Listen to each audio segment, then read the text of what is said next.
The views and opinions expressed in this program are those of the speakers and do not necessarily reflect the views or positions of any entities they represent. The views and opinions expressed in this program are those of the speakers and do not necessarily reflect the views or positions of any entity. Okay, I'm not sure why that played twice. Let's all observe a moment of silence for those officers that have fallen in the line.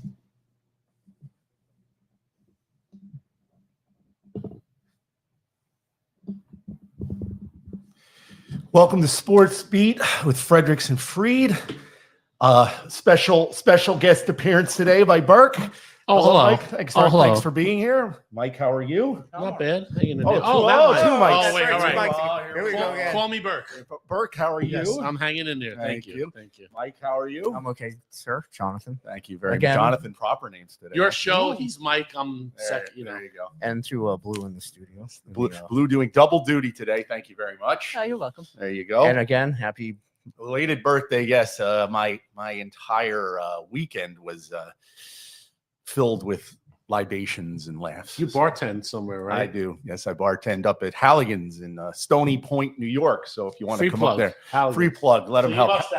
Harry will love that I got a free plug out. A lot of free drinks, right? Oh, well, you know, it's not my bar, but sure. No, I mean you received a lot of free drinks because it's your birthday.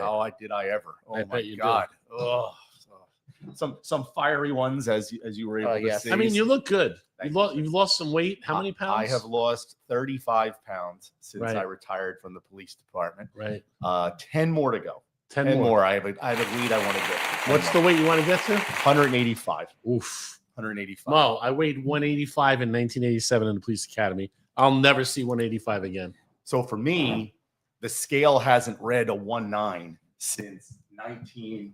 My microphone is wrong. You keep. I'll get it for you. I think I know what it is. It's the same. Okay. Yeah, yours. I'm back. No, not yet. You're not back I think yet? it's the wire.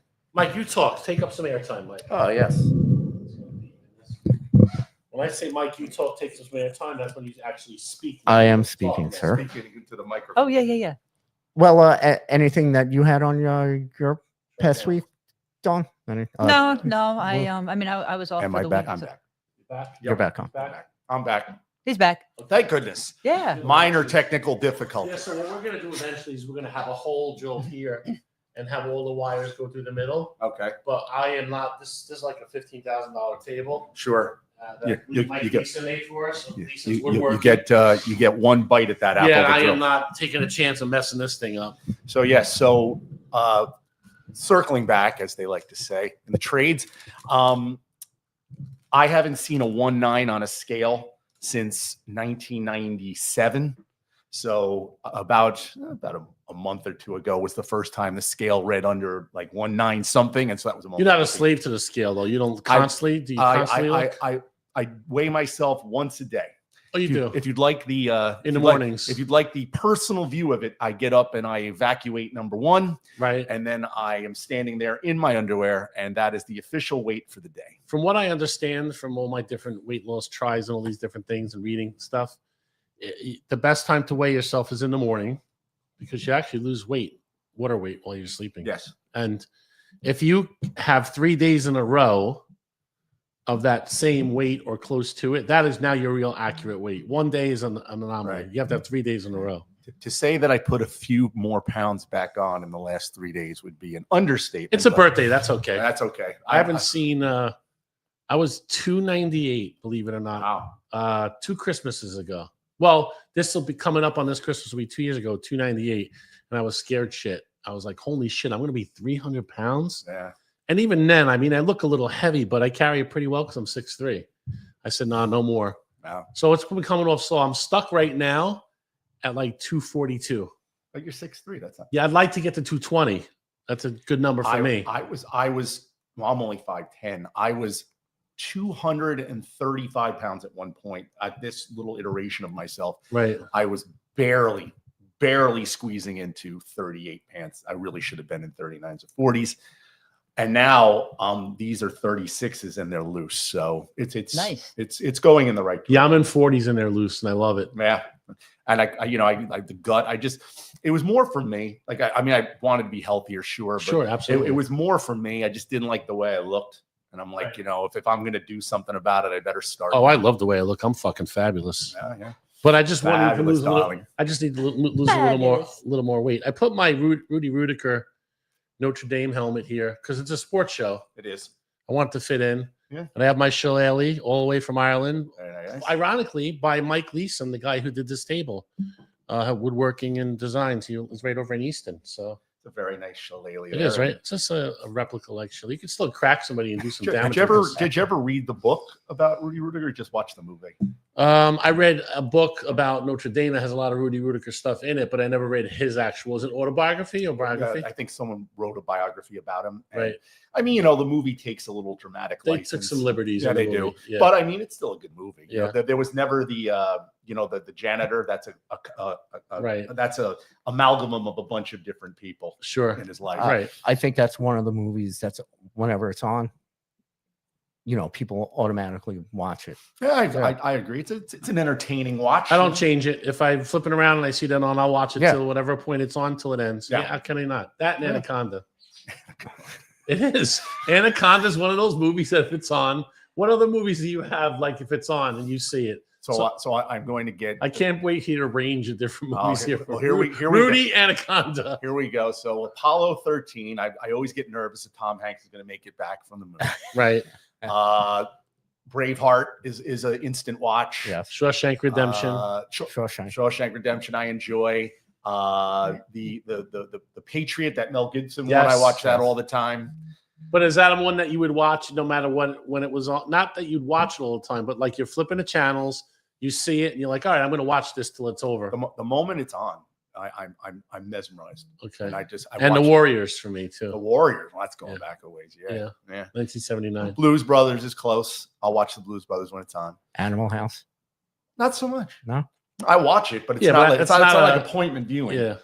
No, it's a good movie. You guys ever see Salt with Angelina Yeah, yeah, Jolie? yeah. I Yes. love that movie. Yeah. I don't even watch a lot of TV, but when I see that, I can't change It's it. entertaining. I enjoy it. I love that movie. What about sports natural? The Naturals one I'll watch all the time. Besides What's Rudy. that? What's that? The one about Herb Brooks, that Victory? Oh, yeah. yes. That's I will watch that every single I'll watch time. that one. What's his name plays Miracle. Herb Brooks? A Miracle. What's his name Miracle. plays Kurt, Herb Brooks? Kurt Russell. Kurt Yeah, Russell. Yeah. that was a great movie. I'm glad we're tying. Well, I mean, if sports you- theme movies. If finally. Dawn can get the camera right behind me over my right shoulder, Oh yeah. you'll see my love of hockey and my love of the 1980 U.S. Olympic team. I know I've told you Hold on this. 1 second. I know I told you this little. Can you get to that, Dawn, or no? Yeah, hold on. We're 1 second. testing Dawn's camera skills Yes, right now. we're- Yeah, I'm she's- not the one that. There you go. There you go. There you go. That is signed by every single player Yeah. and all three coaches. I have two. Very rare. I have two bits of trivia for you. I don't know if I've asked. I might have said this before, but are you aware the Miracle on Ice when we beat the Ruskies? That game was actually played at noon, and Yeah, well, nobody knew they won because it was a total media blackout. Can you imagine today? Wouldn't happen. Today, Can never happen. and so here's my trivia. Since you are a big fan of this, I brought this on myself. you did. The only player Michael win- Winzioni. to win a gold medal. Oh, Ken Morrow. Yeah. Okay. And Thanks, the Stanley the Cup. Stanley Cup in the same year. Well, not only Morrow. did he do that, but he went on to win 3 more after that. Yes, but Yeah. but the only one to ever do it in the same Yeah, year. I So thought you you knew that one. I thought you were going to hit me with something hard. No, I thought that was. I try and keep it easy. I want people to feel joy and love, and not feel like they're being pushed and harassed. Anyhow, everyone is good. That's good to hear. As you know, I had my birthday. 56 spins around the sun for me. So 56, nice. 56. I look sexy. Beautiful. Peak sexy. I look. I guess we'll jump in with what you want to start with, which isn't really happy news. But Yeah, it's the but, Jets. Jets last Sunday. I know you have the pictures of it blue. Nick Mangold passed away at the age of 41. He has 4 kids. 41. Huge And- supporter of first responders. Yes, Yes. huge Huge, supporter. huge. It was like he had a kidney. What was wrong with his kidneys? And it was like he 2 weeks, was, and then he was gone after that. yeah. Well, actually, I read up back in 2006, he was diagnosed with something with his kidneys, but it really didn't not phase out, but really Never went away. Yeah. It was like chronic condition, I guess. yeah. It was a crying. How old? 41? 41. Jesus. 41 years old. Ohio State, Yeah. Jets, Yeah. so many. And as you said, very, very big supporter. He was, I don't think he was part of any of those anti-cop No. protests either. He wasn't. And you could have seen him wearing NYPD and FDNY Yeah. stuff, not just at a 9/11 game, just like normal everyday walking around a Tuesday and on the beach or something. He'd have he wears stuff. So it was Big Ranger fan too. You'd always at Yep. Ranger games. Yep. Yeah, they had that one picture of him yelling at the coach. Yeah. He was an actual fan. He's in the back screaming at the coach.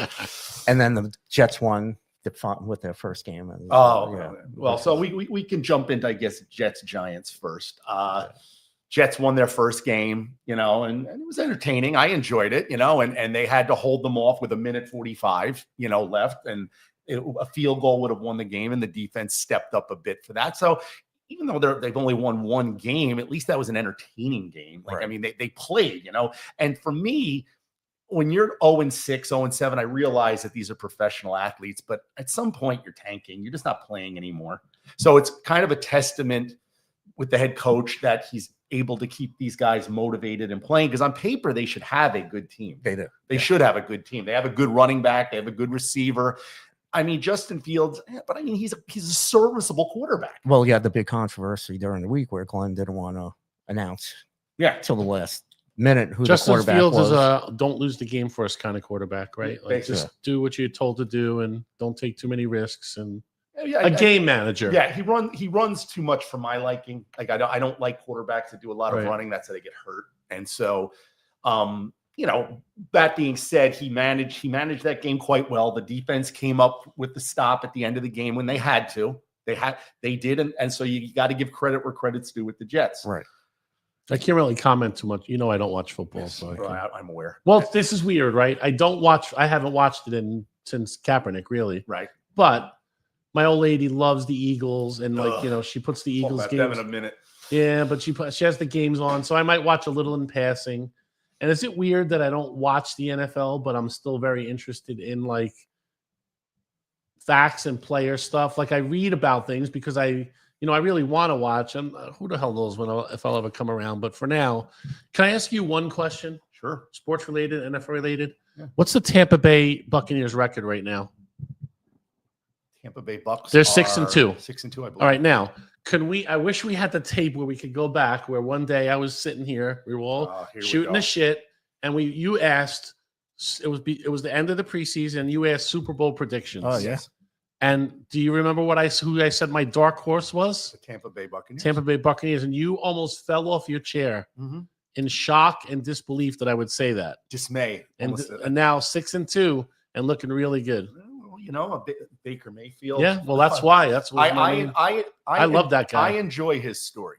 Just how badly they treated him in Cleveland, and then he bounces around, and it's a testament when you find a home, when you find a place where it's like Danny Dimes. Right. Danny Dimes was like they were going to run him out on a rail in with the Giants, Right. and now look what And he's Mayfield doing. bet on himself too, didn't he? Yep. He signed he agreed. I'll do a 1-year contract. Yes. Like I mean, not that he had a lot of choice in that because the way he was got out of Cleveland, but Mhm. he bet on himself and won big time. Yep. I like his swagger. You always did. The Vikings are probably very unhappy that they let Sam Darnold get away, and another ex-New Yorker who was run out of here. What's the Colts record right I now? believe they're 6-2 as 2-0. well. 6-2.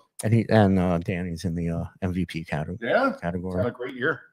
But Why is that coach? Why is the Giant? What's his name? Dable. Dable. Why is he still around? For me, I don't think you should be firing coaches after one season. I think it's counterproductive. He's only there 1 year. 2 years. But I think if you're gonna, Who was before him? who's that guy? Because the Giants have pretty much sucked for a long time too. I don't think it's so much the coach. I think it's the ownership of both of those teams and Right. the general managers that they Okay. have. Because you see the product on now. You can't this dovetails nicely into my Giants chat about that their season is done. Even though there's people predicting they're going to beat the San Francisco 49ers this week, I don't think there's anything happening with them because you lost Malik Neighbors right in the beginning. Right. And that was your number one receiver. You start Jackson Dart, which I didn't agree with. I think they should have just ran the season with Russell Williams, let him get the shit beat out of him for the entire season, and then start when you're bringing up, you got some draft picks, and now you got this other guy that you can put in that's going to play the game for you. Because now you just lost Scatabo. So and everybody's saying he's coming back next year, guys. I don't know. That ankle injury. I don't know. Dak Prescott had the same ankle separation, but he didn't break both the bones in his leg. Right. So his fibula. Yeah. And on top of that, he's a quarterback. Right. So he doesn't rely on that cutting ability and all that.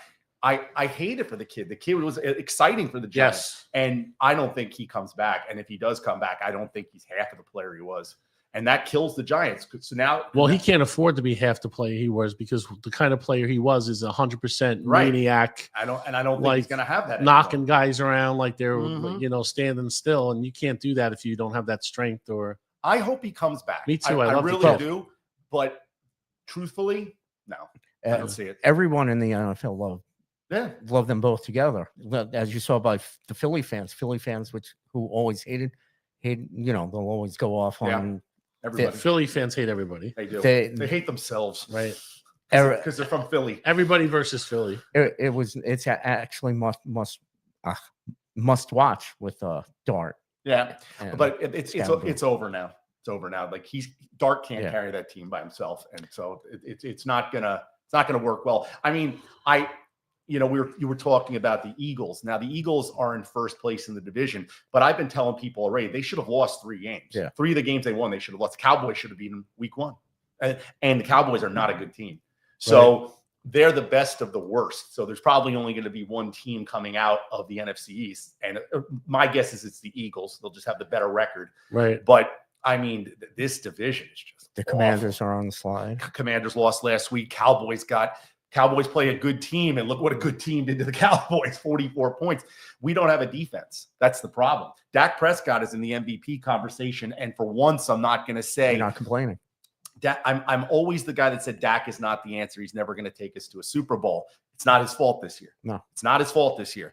If you have to put up 40 points to beat a team, because that team is going to put up plus 40 on you as well, you don't have a good defense. And like I listen to other podcasts, the Talking Cowboys podcast, and I listen to them and they're all saying the same thing. There's just we don't have a defense. We definitely don't have a defensive backfield, and people throw all over us. I mean, do I want them to make the playoffs? Sure. And that Micah Parsons trade, I mean, looks lights out now. He's been playing pretty well for Green Bay last 2 weeks. Who are the best, who are the top 3 teams in the NFC right NFC? now? Yeah. Not just by record, but by because somebody could have a few more. Somebody could have 4 losses. Somebody could have 2, but the team with the 4 losses could be a better team with some tough breaks. But who do you think? Well, I don't think the Eagles are that good. Because we're halfway through the season right now, right? I don't think the Eagles are as good as their record, but they would be the team to beat in the NFC. Okay, AFC. Oh God! Until you beat the Chiefs, it's the Chiefs. Well, no, The Buffalo Bills were supposed to be good, but they haven't looked good. New England is pretty good. Better this year. And Ravens are horrible, right? Yeah. Well, Lamar Jackson just came back. That was the problem with the Ravens. But and he put up 33 points in fantasy. Yeah. I mean, monster 4 day. touchdowns. Monster day. Yeah. But he is that team. That's it. If Lamar Jackson doesn't play, they don't win. It's just how it goes. So AFC, you're saying is until somebody knocks off the king, it's the Chiefs. Which is probably the Bills were supposed to be good, but the last couple of weeks they haven't looked that good. No. Didn't the Patriots beat them? Yes. Okay. The Patriots. I don't know what to I mean, make. even if I don't watch the NFL, I'm a sports guy, so there's no way I can't. I don't know what to make of the Patriots yet. They're playing. well, they got the right quarterback now. But I think they're playing above their heads right now. Do they scare me? No. The defense doesn't scare me. No. You want to be playing above your heads when it's like 2 games out before the season's over and Correct. get into playoffs. Well, they got the right coach. You want to go on that run in the playoffs. Yeah, not now. It's a So- little too soon. Right. Mayo was the first year coach. You knew Mayo was going to be gone after last year Right. anyway for variable. Yeah. Hmm. They're playing above their heads, and I guess if you want to look at this, if you want to make a cup is half full argument, it's an exciting season. There is really there's no front runner. There's nobody that's like, oh my God, I'm totally scared. Well, of this that I team. like because I'm tired of Eagles and I'm sorry to my son and my wife. I and don't know who's gonna. my I don't know daughter, who but beats the Eagles right now. I mean, I like when maybe the Buccaneers if the run continues. But nobody else is scaring me in the NFC. Nobody. Purdy is no. San Francisco is NFC, right? NFC. Yeah. Because Purdy's out. Yep. That's why they're predicting the Giants to win this week. Yeah. But who knows? The Giants, I don't think they need to tank this year. They're not gonna, I'm not talking about tanking. I'm I talking hate about that. I don't think they have any They don't- players anymore. Well, that's I it. hate that. The tank. They don't have to. They don't need the first pick. They could go pick anywhere. I think they'll win at least another 2 or 3 games. they're not going Definitely 5 or to. They're 6. not going to go No. over, but they're not a playoff team No. anymore. I mean, I love this kid, Dart. You I like his attitude. I like his swag. I like the fact that Yep. he pumps everybody up. His mom's hot. A lot of things. That's always a plus. Yeah, there, yeah. But I just you would have had me make an argument that the Giants had an outside chance at the playoffs this year with those 3 players, and then Neighbors went down, Scadabo's gone, and now it's just Dart. Yep. And Dart's not going to carry that team. Right. He's just not. He's a rookie quarterback. They're going to figure something out about him, and until he has the players around him, there's nothing going to change. As long as he doesn't get killed back there. Well, As long as the offensive line does their job and he doesn't get killed. Well, there's a whole new mindset in the NFL. It used to be, you had your rookie quarterback and they sat for a year behind a veteran, and that veteran was just there to show them how to do things, and then Right. they learn the system. Now these guys go right in. Right. They're not wasting any more time. I guess because of the way the contracts go and the amount of money you're putting into these guys, you don't want them sitting. Well, on the Giants sideline. tried it the old way with bringing in both Wilson, yeah. and the other guy, Winston, right? Mm-hmm. They really, Jameis Winston always knew he was a backup, and he embraced it. It was Russell Wilson that still thinks he can play, and he's been reminded that he can't anymore. yeah. And he's a positive influence for Dart too. Yep. But I mean, so we get on building a team. Cowboys trade away Mike Parsons, and I'm kind of warming up to it more than I was, but because now you're looking at if they What'd they get for him? They got First rounders, right? They got a bunch of first rounders. So they have 4 first-round picks next year, 4 first-round picks the year after. That's like one of those Herschel Walker trades. Basically, is what they're trying. Most of them aren't high picks. They're first rounders, but they're not high picks. So I'm curious to see because they have to rebuild an entire defense. That defense is not good, good. And so you're going to have the whole defensive backfield. They've had a few injuries. What's their record? They're 3-4-1. Oh, okay. And so they're playing the Cardinals on Monday so they can get back up to 500. They have an outside shot to make the playoffs as well, but they're not going anywhere.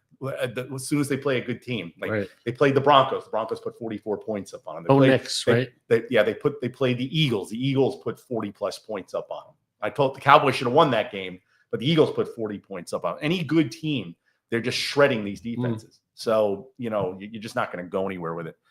But we'll see. It's still a long season. There's still 9 weeks left. I keep forgetting they play 17 games.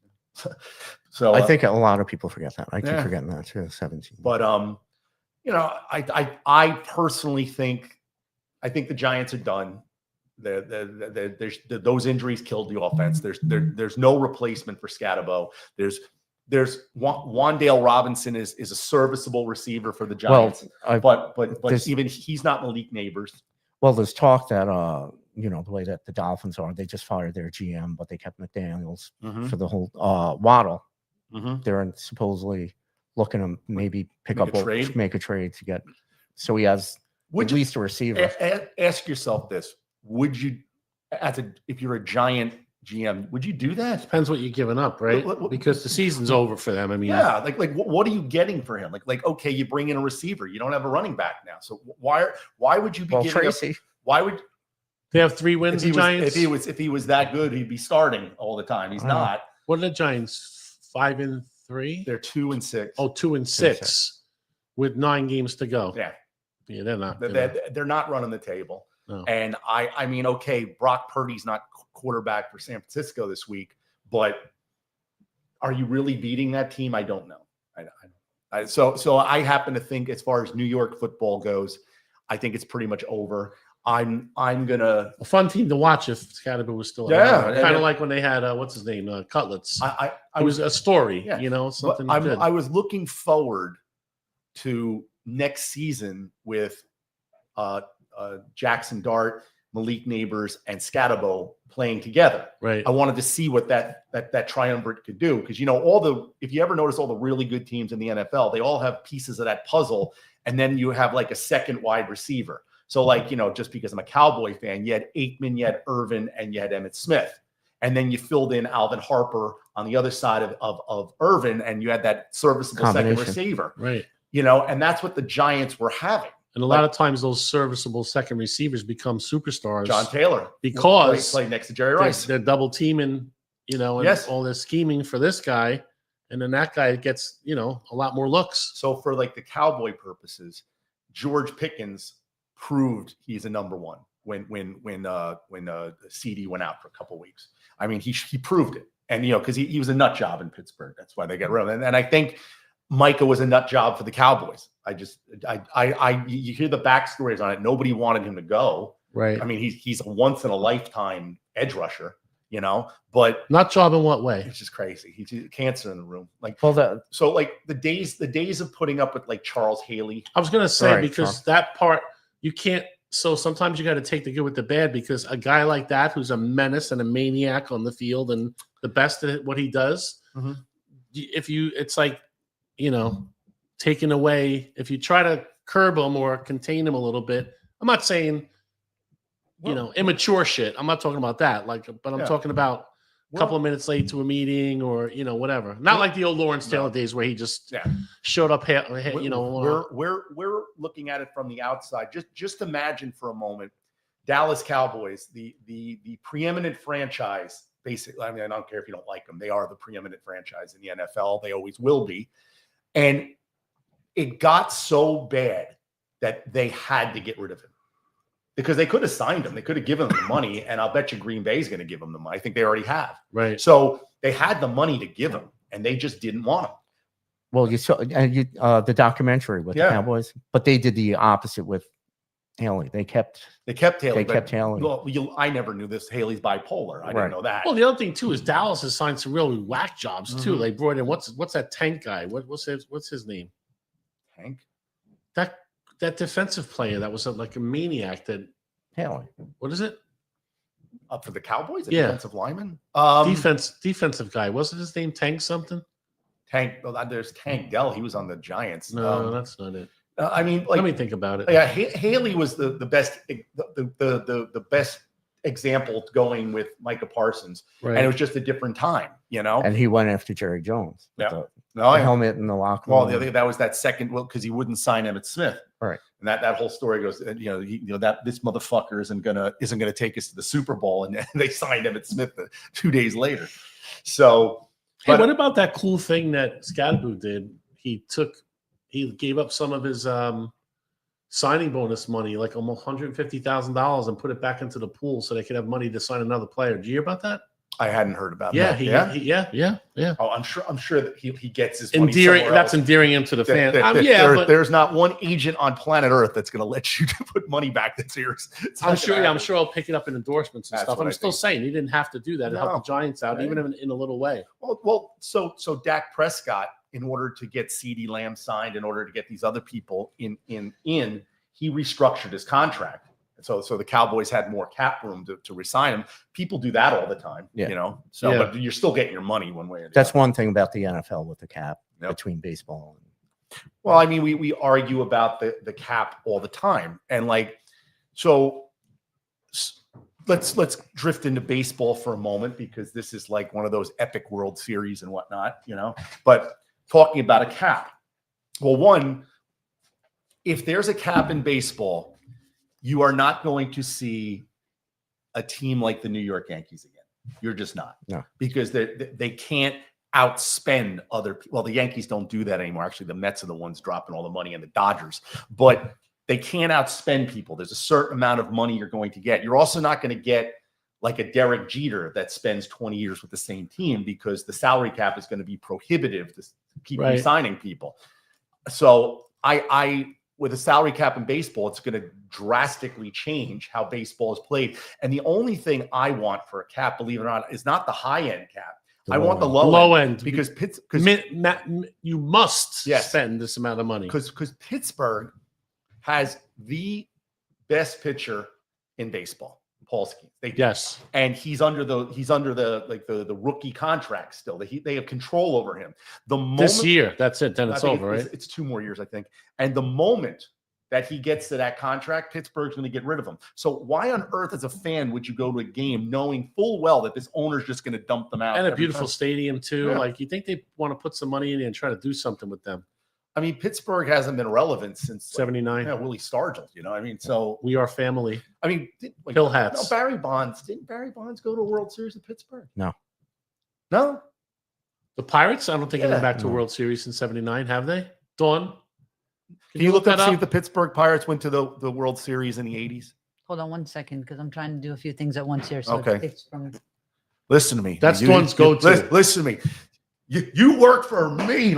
So Haley. well, I don't usually do I don't do the cameras flipping back and forth and the mics while I'm Well, doing I this. tried so. to help Dawn out, so I was you. trying to do a little research and be Dawn out here, Yeah, and I wrote in troubled Dallas Cowboy players to try to find the guy I was talking about.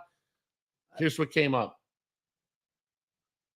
Michael Irvin, Terrell Owens, True. Des Bryant, True. Tony Romo. Tony Romo. I guess maybe when he was banging, what's her name? Oh, Jessica Simpson. That all went a little haywire. Dak Prescott. I don't see that one. I think because he's I don't see that one. Okay. Deion Sanders. Yes. Ezekiel Elliott, whatever the fuck his name is. Zeke Elliott. Yeah. Charles Haley. Yeah. Now that's the guy I'm talking about. Didn't he have a weird? Charles Haley. Yeah. What was his name? Charles. Who was? All right. No. What was his nickname?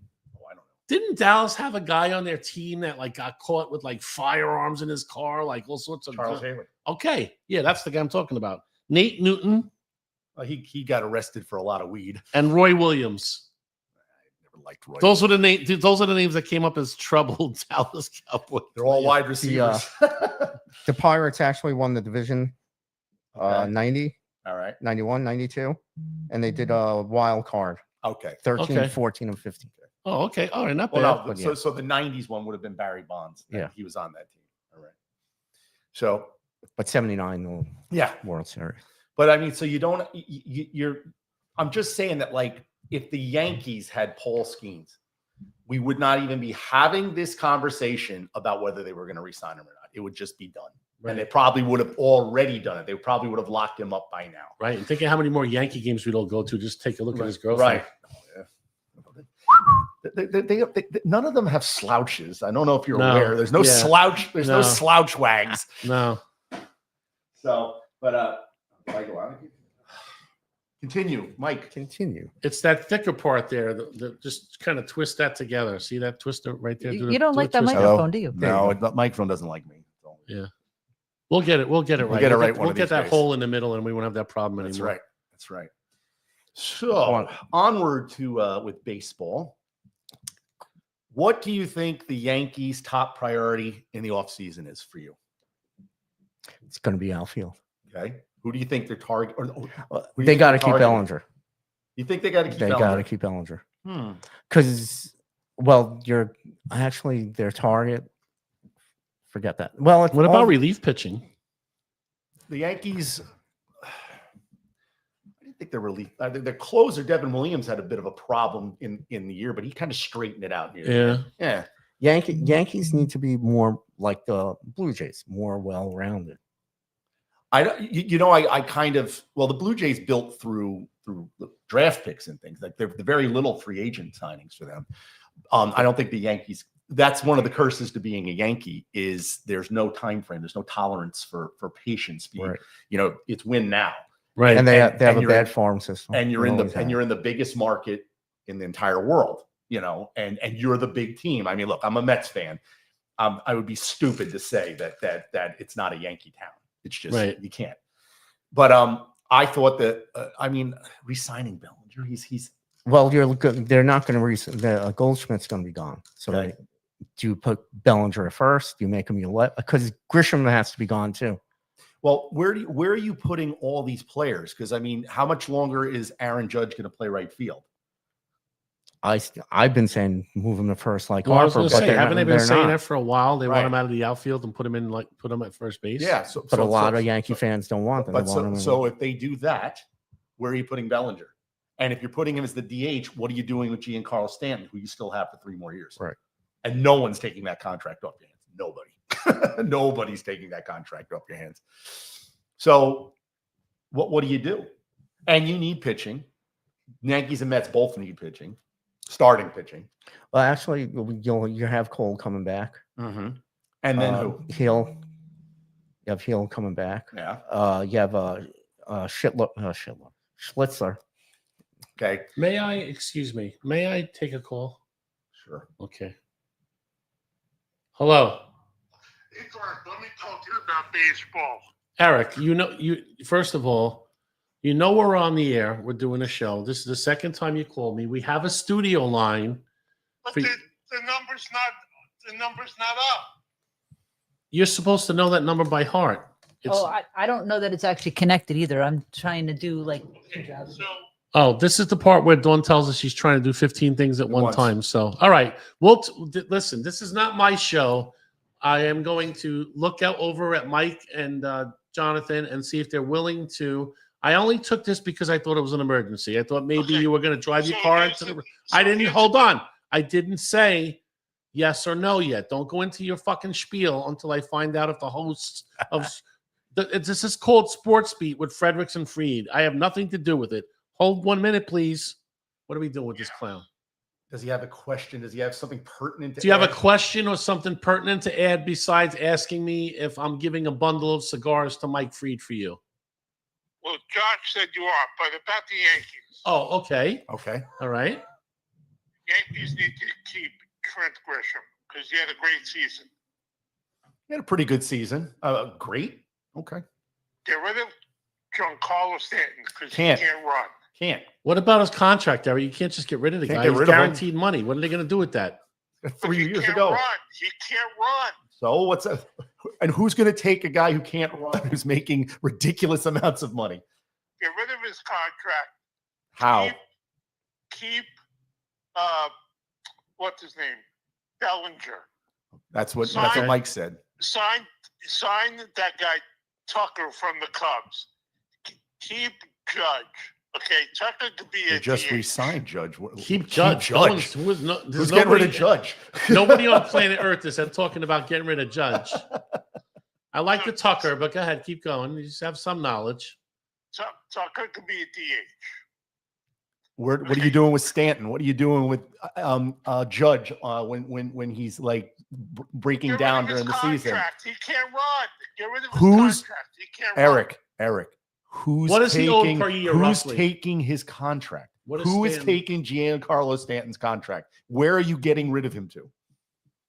You'd have to trade him somewhere and eat probably 50% of his money. 50.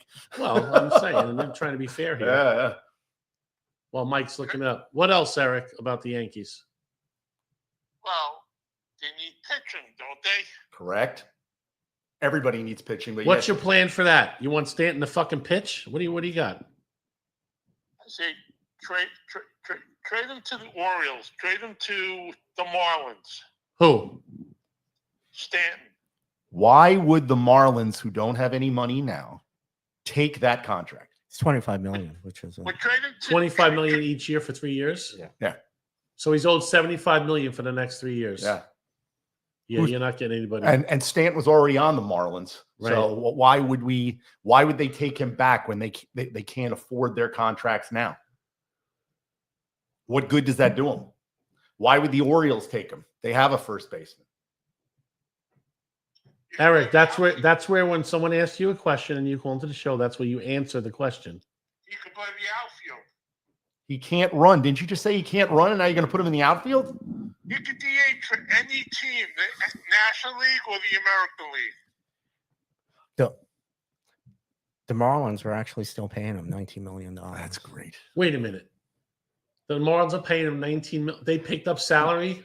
Yeah. When Yeah, he his adjusted, he's 25, but his adjusted salary is 29. So the Yankees are responsible for 25, and it looks like the Marlins are responsible for another $4 million. So $29 million a year. Yes. But $4 million goes to Yes. 24 million. And for a guy who can basically play 80 games a year. Right. This is almost a Bobby Bonilla Day thing all over again, right? But he's worth Bobby Bonilla. That I embrace that Bobby Bonilla, and I embrace why they did it. I think it's great. There's a couple other guys that have contracts like that. You know, it's just Bobby the Bonilla. Dodgers do that weird, like almost everything was deferred thing with a bunch of players to keep them under the. What Ohtani? All right, Eric, we're gonna go, buddy. Thanks for the call. I appreciate it. All right. And I'll send some cigars home with Freed, you fucker.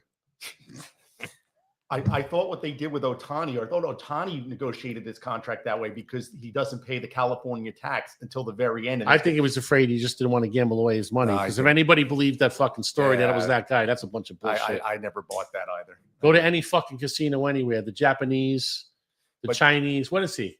He's Japanese. Yeah, they love to gamble. But speaking of him, is that racist?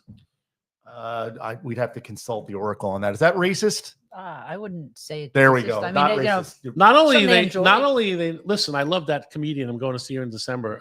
Summers, the Chinese, phenomenal.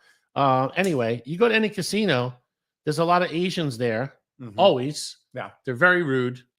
They bump into you. Don't say excuse me. They're everywhere. Yes, they dig in the garbage. I just got back from. They dig in the garbage. I'm not even kidding. I've seen that might be racist. We go. Came to you to find out. Yeah, and all I said was that they gamble a lot and they're a little rude when they gamble. You got them digging in garbage. I mean, you've never seen that, Jonathan. You might have went to the wrong person to find out if what I said was what I said was racist. I'm off again. This microphone. Hello. Talk. Are you off? Are you still off? Yeah, he's. Am I? Yeah, still off. Still off. Continue. Mike, talk. So, getting back to some more Yankees. Let me play with that while you. Nope, still not. What about the Yankees? Going back to it's going to be interesting in what Cashman does. You're going to wind up keeping. They're keeping. Nope. They're going to wind up keeping. Go on. With Boone. Boone's going to stay. No matter what. Yeah. What about that? Pull this mic over. We'll go old school. What about Boone? Why does he constantly get a pass? Really? Because he hit a fucking home run in fucking 1992. That's about it, right? Yeah. Where the fuck he did it? I think this is out. I'll talk with you. Go ahead. Right. I think it's just because I know some fans don't like it, but he does get you to the playoffs every year, and I know the Yankees aren't the playoff team. I know they're not the playoff team. It's the World Series or bust with the Yankees. Yes, and he has gotten them to he's gotten them places, but he hasn't won. So why does he get a constant pass? Because he's part of the family. I don't like he's part of that. I don't know if that matters. I just don't like his face. Aren't there people you just look at and you're like, I don't like that. I don't like his face. So I was going to dovetail off what you guys were talking about before. I just got back from Madrid and Barcelona, and there were a bunch of the Chi-Coms that were there, like walking around, and they do bump into you like rudely, and they do. Rudely bump into. And no excuse me, no nothing. No. Walking around with their hands behind their back like this. They walk around with their hands behind their back. I didn't see that. Like they're cuffed. They do a lot of them. Oh. And then they bump into you. They don't say excuse me, sorry, nothing. And it's funny. I think it's more of a Cashman thing because he wants the analytical manager. It's too much with the fucking analytics already. What about gut? What about a little bit of like in the moment? I don't think there's any major league manager that doesn't use the analytics now. You can see it and everything. You could use it, but you can't. It shouldn't be like for me. And I'm not into baseball. I love hockey. My sports are hockey and college football. Okay. Are my two. Ask me anything about any of that. I'm good.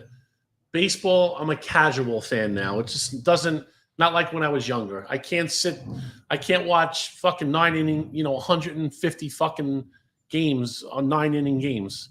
You know? And if I have my choice, I'd rather go to a minor league game than a major league game. That's just me. It's a big commitment. That's just me.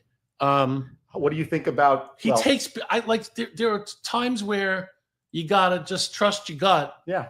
And not like I feel like there have been times in games that I watched where what's the pitcher he pulled? The guy was pitching a phenomenal game. He was in the 7th inning. Had the rookie. Wasn't the rookie that pitched in a playoff game that had like fucking 13 strikeouts, whatever it was. Let the fucking guy go. Let him pitch. What are you taking him out for? I don't understand. Like I think they get destroyed when you do something that's not part of the analytics. I think that's what they're worried about. In that moment in time, what that kid was doing, right? You're not going to see something like that for a long time, probably. Right. He was pitching good. He wasn't showing any signs of slowing down. And because somebody wrote down somewhere that no more than 112 pitches, give me a fuck. Come on, man.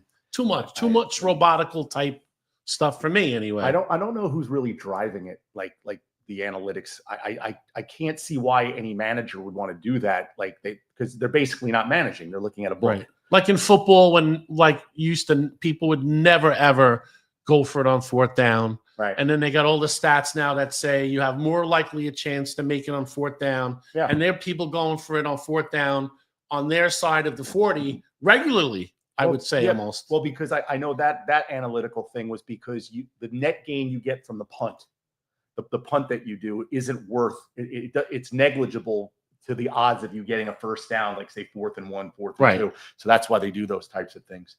I was kind of we were trying to talk about Ohtani and not his gambling prowess, but how about that game 5 with the 18 inning game? What did he go? He got on base 9 times, right? 2 home runs, 2 doubles, and 5 walks.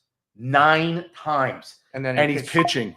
Well, no, that was the next game he pitched. Yeah, and he pitches. Yeah. I feel like I was watching a Ranger game, believe it or not, and not a World Series game. But I honestly think, in my lifetime, I've seen a handful of transformational ball players in baseball, and we are looking at probably the best one. He's like a Babe Ruth kind of player in his early career when he pitched, but he wasn't as good a pitcher as Ohtani. Blue, there's a picture of an umpire that says 609.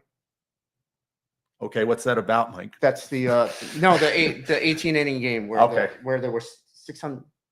Is that his pitching where he was putting the ball?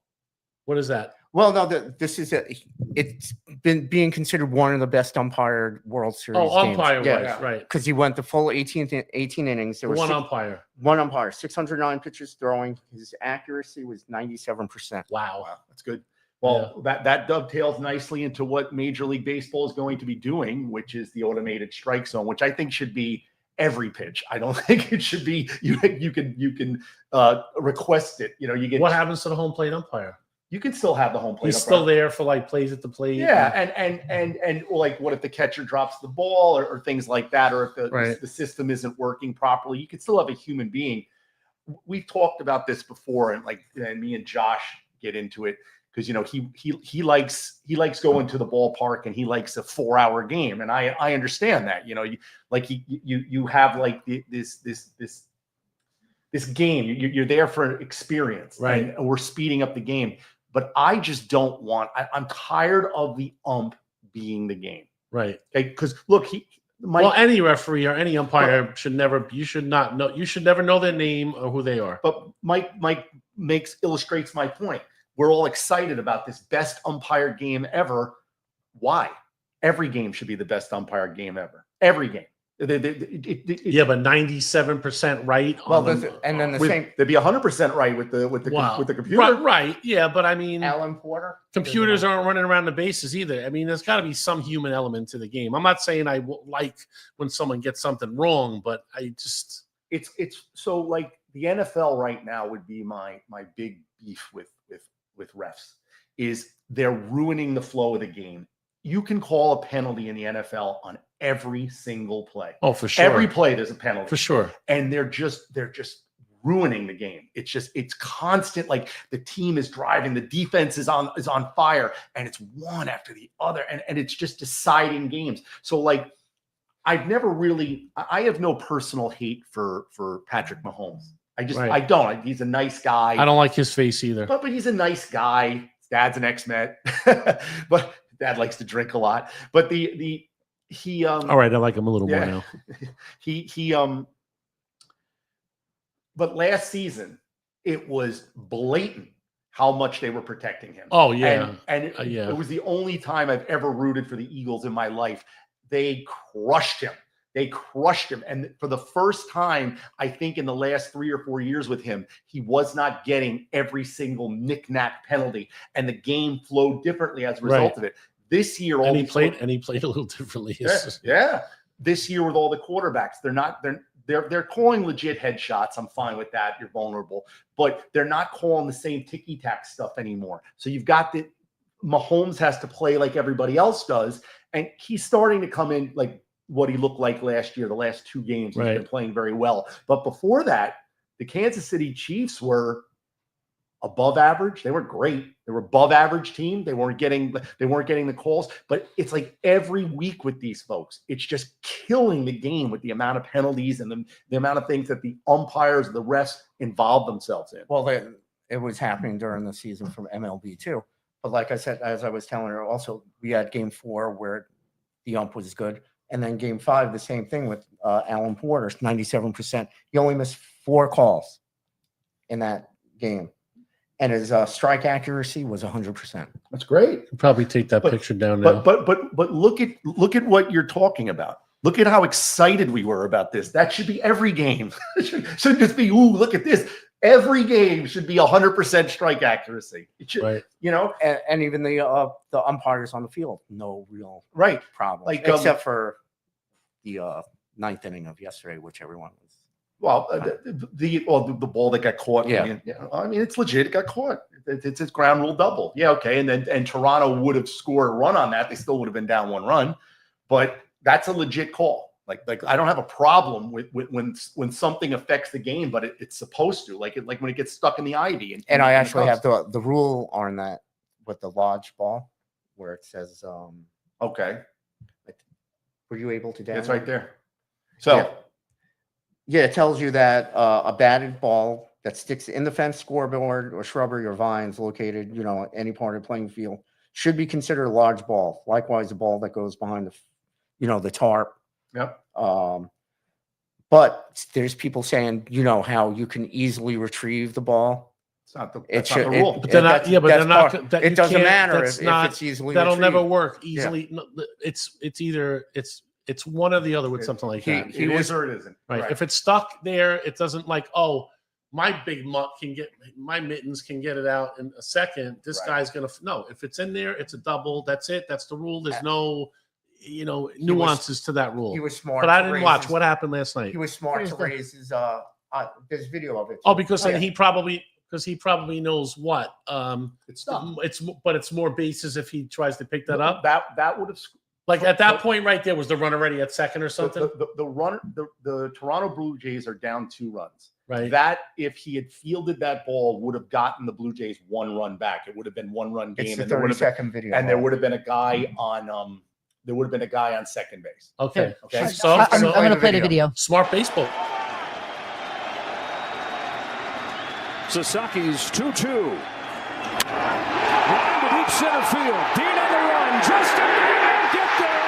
It wedges in the bottom of the wall, and it's a dead ball. It's a dead ball. The umpire's hands are up, and the runners will head to second and third. It'll be second and third, nobody out.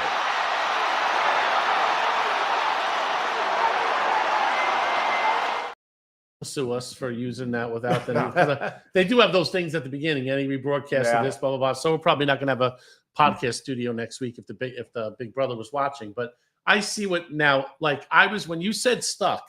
Yeah. When I was originally thinking, I'm thinking.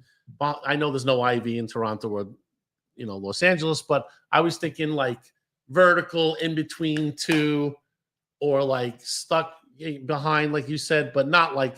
We don't really know how that ball was stuck or not. But it looks like it's stuck. But I mean, you could probably just pick that up. But he was smart. It's a smart baseball player. But like we said, the rule's the rule. If you and good for him, because a lot of players don't even know the rules. all the rules. The You know what I center mean? fielder sure did. You know what I'm saying? You see a lot of times things happening, and you're like, how could this guy not know that? Right. But he was smart. Good. All right. So Did that make them win the game? The Dodgers ended up winning the game. Yeah. Because of a smart play like that? Smart play like that, and then you had the double play by Kike Hernandez. Okay. Right, at that end of the game. Yeah. And now tonight's game 7 and Game for 7. all the nuts. And What do you want to win? Toronto. You do. Toronto.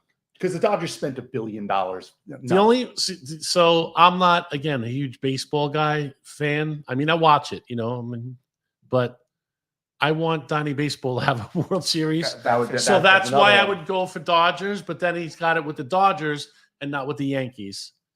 And no, he doesn't have a ring. no, I'm saying he'd have one with the Dodgers and not one with the Yankees. No, he's with He plays for Toronto. I mean, he'd have one with. Oh, he's on Toronto. Yeah, Toronto. Right. I don't know why I was thinking Dodgers. So I want the Blue Jays to win, even though they're in the same division as the Yankees. I want Donnie Baseball to have. Excellent. I want him to have a It'd ring. be nice to see it. And fuck the Dodgers. Yes. With all that fucking the Dodgers remind me of like what the Vegas Knights did with all that nonsense with their long-term injury guys. Right. They put him on long-term injury, right? Beginning of the season. His salary is say, $15 million for the year. They're allowed to go out and sign $15 million worth of players. Mm-hmm. And then miraculously, like a week before the playoffs, the long-term injury guy, who's a superstar, I forget which one it was, comes back and he's allowed to play. And then so are all the people that they signed. They've done that a couple of different times. It's like what the Dodgers did with all that trickery and tomfoolery with the way to sign all these players. Tomfoolery. That's a nice word to leave it on. We'll take a quick break and come back. And I'll be at another microphone. Tomfoolery. Sounds good.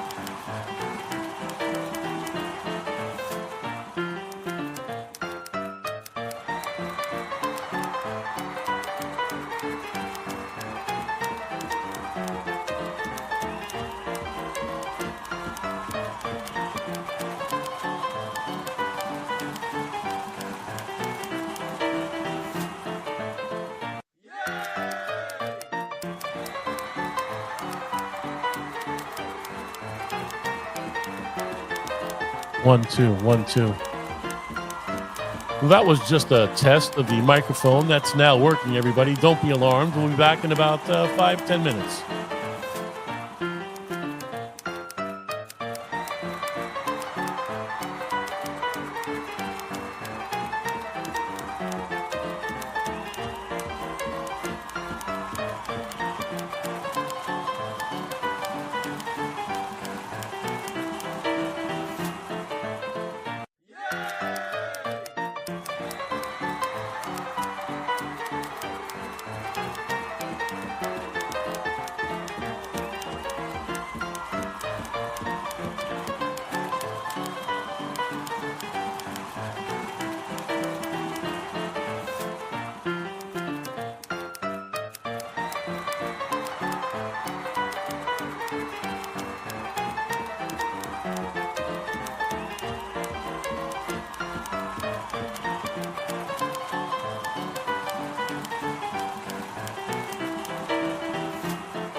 Welcome back to the Sports Beat with Fredericks and Freed and Blue behind the glass and special guest Burke. Enjoying the banter today. And my microphone has been fixed and is my lovely voice is going over the airways. Your microphone. Mine doesn't work? Now yours doesn't work. So Can you hear me? Try it now.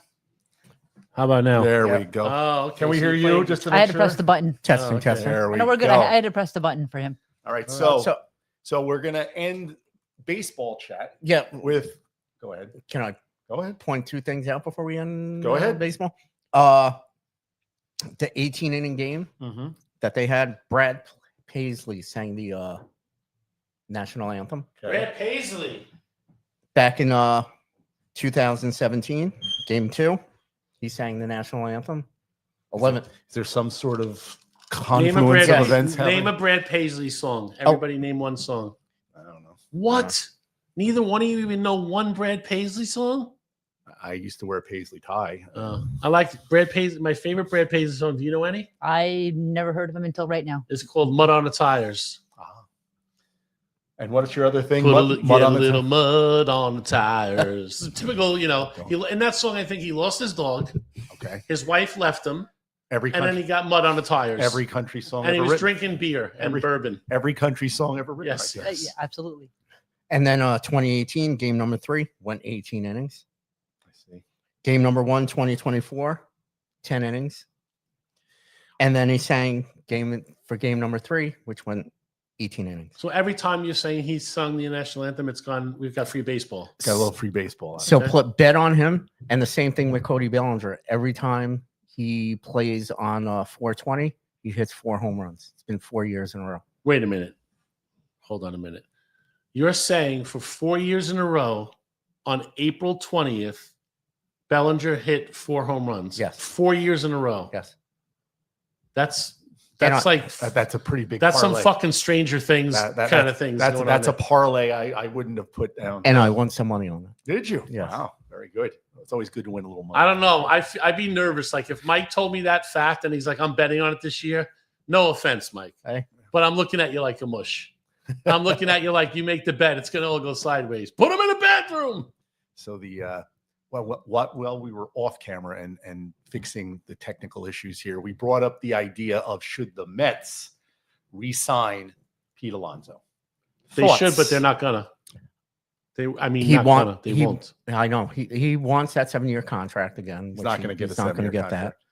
And he has to realize, even though he's had good defense, he's not that fast. He's No, it's his, and his, it's his first also base the skills are throwing. diminishing. Yeah, no way. 7-year contract. That's 5 years, and he a has little more to, money and little incentive more- laden right, stuff. a little more It's not money. an insult. but he has to agree to be the DH within the next 2-3 years. So also. who are you moving where?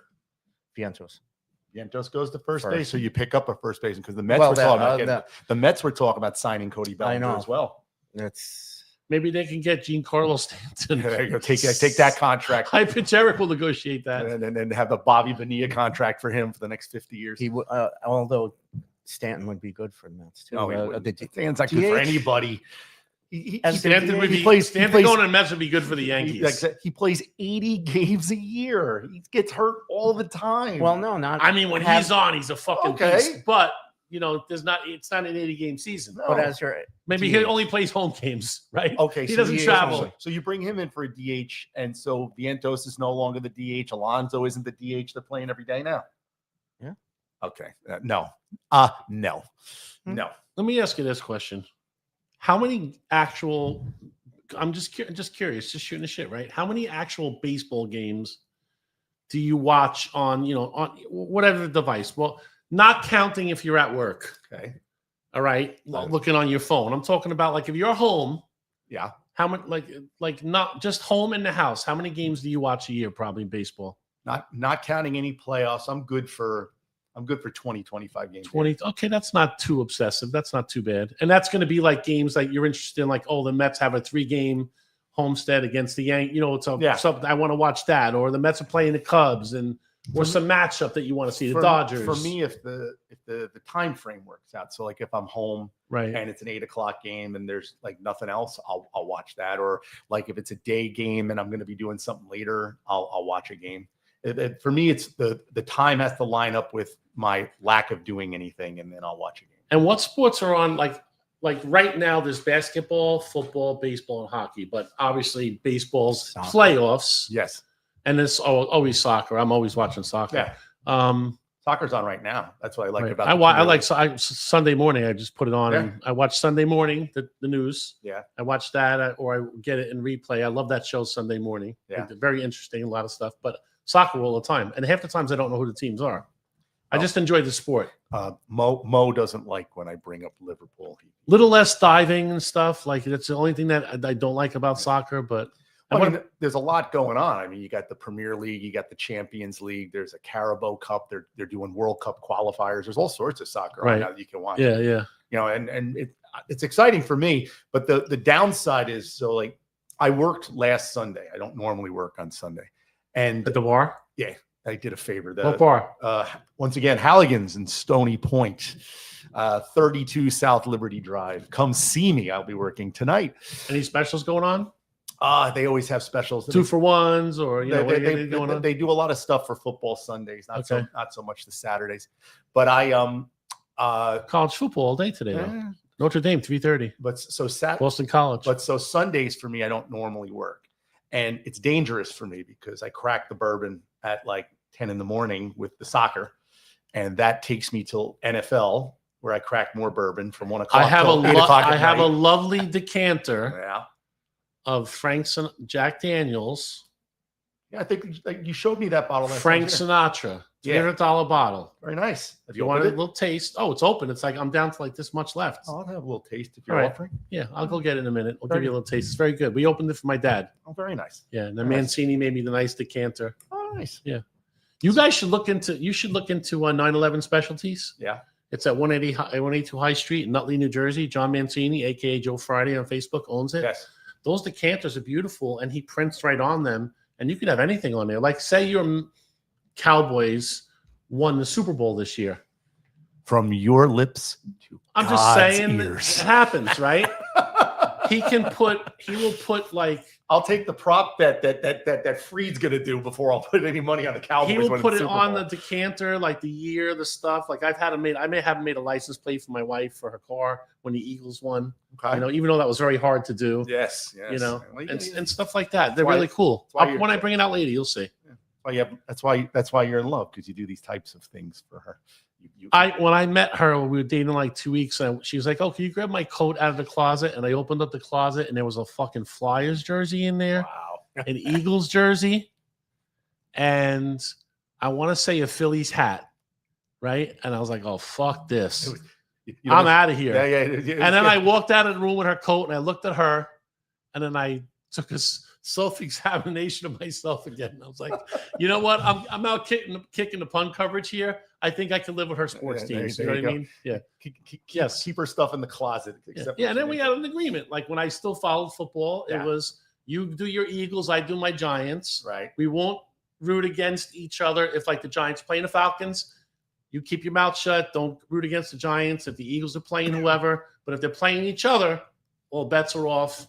We do what we want to do. Okay. You know what I mean? It's a lovely arrangement you have. Yeah. Oh. Do you have this arrangement in your household where it's different rooting interests? No. Oh, you're yeah. The missus is a Yankee fan. Okay. Well, me and clearly she's the smarter of the two of you. But go ahead. Me and the older one are more Mets. Yeah, we only agree on the Mets. How many kids you have? Two. And do they want like baseball or football? I mean, the one they like hockey because they like the fights. And what team do they like? I believe everybody but her is a Devils fan. I was an Islanders fan. Dovetailing back to Kenny Morrow, when I first got into hockey, but the Islanders won 4 straight. I was a kid. Right. Yeah. You root for the winners. Right. Yeah. So, that's not really front running when you're a kid. You don't just like, oh, that team wins. I like that team. So then New Jersey gets a team. Right.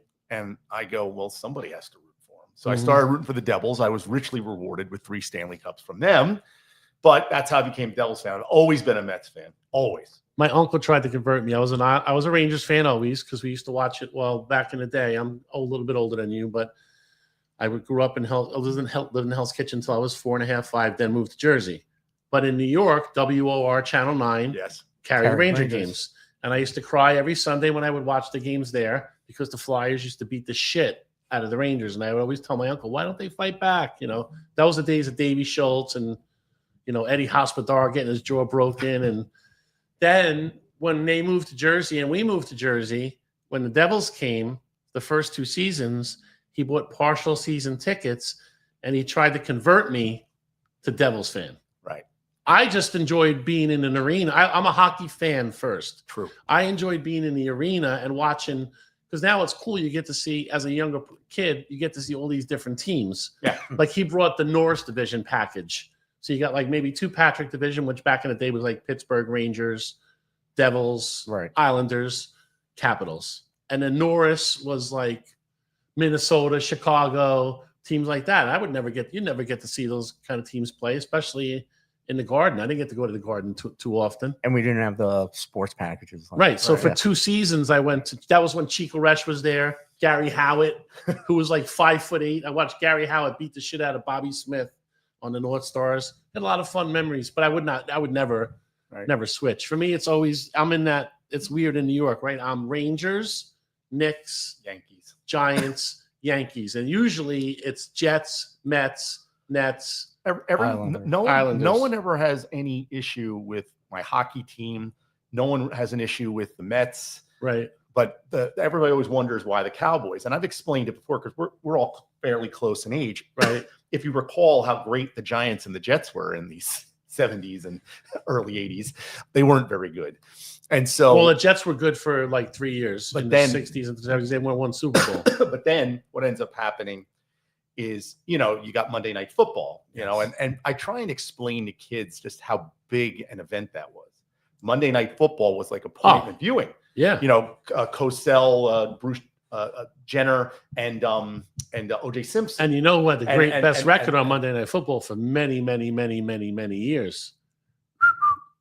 Oh, the Snake. Raiders. Oakland Raiders. My favorite team when I was a kid. What ends up happening is there was basically a rotation of 4 teams that played on Monday Night Football a lot. And it was the Cowboys, the Steelers, the Dolphins, and the Vikings. Right, because they wanted the higher viewership. And so I became a Cowboys fan because I was watching the Cowboys play. And once again, the Cowboys were winning. Right. The Steelers. And so many great players. Very, very relevant in the 70s. So many great players. And so that's how I became a Cowboys fan. Right. But everything else is fairly. I don't really like the winter ballet. I don't watch basketball anymore. It's not fun to watch. Speaking of which, for me, I'm always a Jets fan. But for me, going back to Monday Night Football, I didn't have cable or anything like that too. What got me to my second team, the Broncos. I love Denver. Going out there, I love everything. The Monday night game where they played the Raiders in the big snowstorm. That's why and the Broncos won that game. That's why I like the Broncos as the second team. The Orange Crush. It's funny how it all dives in together. I lost me again. Oh, you're there now. You're there. Okay. But so speaking of which, basketball, nice little segue into our next topic. The Chauncey Billups and Frazier Chauncey Billups wasn't gambling. He was just scamming people at card games. He's not in the throwing basketball game. Yeah, he's a dolphin caught up in a tuna net. But he was part. It's like, when on a job, like some cop is robbing banks on his time off, but then they come to the precinct to watch, and then some poor bastard gets fucking jammed up because he took a garbage can home with him to use for like a barbecue, and then brought it back on Monday. Theft of grand larceny, whatever. Sometimes it happens. But I got to ask people, like, the entire card game was a scam. They had plants. They had marked cards. That's fucked up. They had special glasses that you could see the cards. Yeah. And I'm like, you're already taking money. In the 1800s, bro, you're getting one in the head. Yeah, you're already taking tax-free money. You're already an organized crime entity. You've got to totally rig the game so nobody can win. I'm just like, I was a little bit disgusted with my mafia brethren that you can't even have a fair card game that you're doing illegally. You got all these other guys, but what I really wanted to get on, because I think you had mentioned this off air, that it's going to get worse. Yeah, because they didn't give us everything. They gave us the little tip of the iceberg. They'll hold on to some of that for some other time. They want to divert attention ask away. Yourself, those guys on those prop bets that are like, they're every guy that pulls a muscle now, every guy that sits down, every guy that misses that shot. I mean, and gambling is entwined into these things now. They advertise all the time. Half the fucking advertising is sports bets. This is king. That one. But ask yourself, are you comfortable making a bet now? Like, would you make a bet knowing that this is probably going on much more in every single game, every game, every sport? Are you comfortable making a bet now? Like, would you put money on something knowing that in the back of your head, almost every one of these games is probably being thrown? There's something that's affecting the line. I don't know about almost every game. I would bet at this point, if they really want to dig, you're going to find every single one of these sports, and you're going to find something, maybe not in every game, maybe that's an exaggeration, but you're going to find something.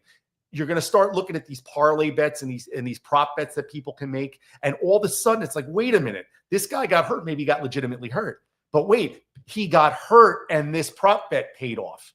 Well, I think I heard that's how it all started. With the prop bets, they saw. Explain to your audience, what a prop bet is, so they know. Well, Don? No, basically you're betting on one item in a thing where it's a number or like an amount of yards you're going to get. Right, like Herschel Walker will get 100 yards this game. It's one bet, and a lot of these betting sites do parlays, heads or tails, so all these different things. That stuff. Right. So now what you're telling me is they caught basketball and they're going to get a lot more. Oh, there's so much more going to happen. So now I'm watching, say when we were talking about the Blue Jays and the Dodgers, and we were talking about that was legit. He raised his hand, right? What if there was some prop bet going on there and that the umpire doesn't call the ball, and or the prop bet was that and the umpire calls that, right? So I'm already thinking about that. Well, that's a very specific prop bet. If that happens, the whole world. Not that. The amount of runs that Toronto. Okay, was true, to right? score. How many runs, right? And so you're sitting there. You can even bet how many runs in an inning. Yeah, how many runs you can bet on everything. How many pitches are thrown? Yep. How long the national anthem will be sung for? I mean, fucking ridiculous. How many times Brad Paisley was? Yeah. But for me now, I'm looking at this and I'm going, everything is suspect now. Because like you were saying it before, and I actually agree with you. There's no way that Ohtani's little handler was the guy making all those bets. Get away from me. No. And they just couldn't lose the cash cow. Right. And there's so much money in Japan. That's why they want to sign all these Japanese players, because they make so much money overseas on it. Right. But I'm looking at it now. One strikeout when you weren't supposed to. One thrown ball that became a ball that walked this guy that gets the number of walks on this prop bet. Right. Well, what they're looking at is, and there's somebody or a group of people somewhere with all these algorithms and the way to watch everything that have all these. They fed all the prop bets into that game, right, on a computer or however you do it, and then they just hit go. And then they wait for the whole game to be over, and then they see which prop bets were hit, and then they look for that one ridiculous one that, like, there's no way that can happen, and then there was heavy action on that. Right? Well, that's it. And then they're like, well, what the fuck? How could, normally there's 3 bets on somebody being, hit by a pitch 5 times, and you see the guy, whatever it might be, and you see the guy leaning in or shoulder turning in or sneezing when the ball's coming in, whatever it is, and then he gets hit 5 times. Right. And then normally on a 5 guy getting hit 5 times in a game, it's 0.1% of the bets, right. And now this time it's 15% of the bets. Then it's where I think it's really going to get bad is what you said is one of your favorite sports. These college players, there's only certain people making that NIL money. Not everybody makes that, or if they do, it's not a lot. Right? How much do you think the college game is going to get affected now? Because these kids aren't making, most of these kids aren't making any money. And you're telling me you're going to kick me $20,000 if I throw something on it? Well, the NCAA approved this past week, the college athletes are allowed to go on the betting sites. They're allowed to bet on the Yeah, game? they're not on. They're allowed to bet on major league sports, not college. They approved it this week. Pete Rose was kicked out of baseball. Don't get me started on Pete Rose. Should Pete Rose be in the Hall of Fame? 100%. Well, no. Now, if I was the family of Pete Rose, I'd say fuck you. Uh-huh. I don't want they're scumbags for waiting for him to die. Yep. And not very shortly after he died to say, okay, we're going to put him in now. Shoeless Joe Jackson too. He was part of it as well. Did Pete Rose? Someone brought up a good point on a podcast I was listening to about Pete Rose. Like Shoeless Joe Jackson fixed the World Series. Did Pete Rose fix games? I don't think so. Well, no. I'll show you the point. Okay. Shoeless Joe Jackson had a great World Series. There's plausible argument that he knew what was going on, right. but he wasn't part of it. He played. Right. It was other guys. There were 8 guys that were implicated. Right. Yeah. He just had the fancy name. Yeah. And he was the Hall of Famer. Right. That's when you're going to remember. But so they were talking about Pete Rose and the storyline about Pete Rose is he never bet to lose. He always bet to win. And that's like the spin that they put on it. Here's the problem. And someone brought this up and I never really thought about it this way. When he didn't make bets, did he say that this pitcher wasn't going to pitch today or like this really good pitcher was coming in? So he didn't make a bet. So you're saying insider trading. So now all these gamblers know, wait a minute, Pete's not throwing money on this game. I'm going to throw money another way. That was the problem. And I thought about it. But then that's not. It would be a game time decision. Right? Yeah, but that's not. That's like, how do you disprove a negative, right? Well, that's what I'm saying, though. But so imagine this. Pete Rose, I love Pete Rose. I love Charlie Hustle. He belongs in the Hall of Fame, but he was also a degenerate gambler. I'm a Yankee fan and I hated Pete Rose, but as a baseball player, the best. Mm-hmm. Everything about him. And so hustle, grit, talent, and so attitude. But I want you to be the bookie that's taking Pete Rose's bets. Okay. He's betting today. He's betting to win. I'm going to follow along with him because he's the manager of this team or he's the player of this team. And he's so confident in his ability to win today, I'm going to bet with him. The same holds true that I'm waiting for Pete Rose to make a phone call to put a bet in. The only way I could agree or disagree with that is I'd have to know. Yeah. On times where he was so sure he was going to win, what his percentage of win-loss was. And if he was 40-60, not good, right? Then that doesn't hold any water. Well, but the other side of it is, I'm not saying success rate. Okay. What I'm saying is you're now this bookie and you know that Pete Rose calls in. Right. And he's putting 10,000 on the Phillies to win today. And so there he is. The next day, the Phillies are going out to play and he's not putting 10,000. He doesn't even call you.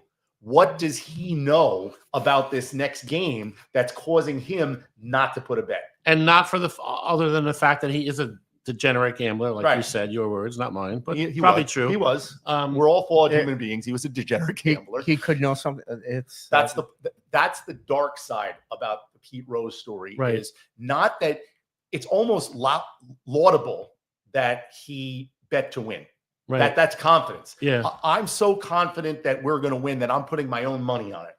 And everybody should follow suit with me because I'm betting on myself and my team to win. Unfortunately for him, it didn't say if you bet to win, you're okay. If you bet, bet, you're out. But the other side of it is the problem. Right. Now I'm like, so let's just say it's that Yankee team that won like 119 games, right? It's like saying seven, I think.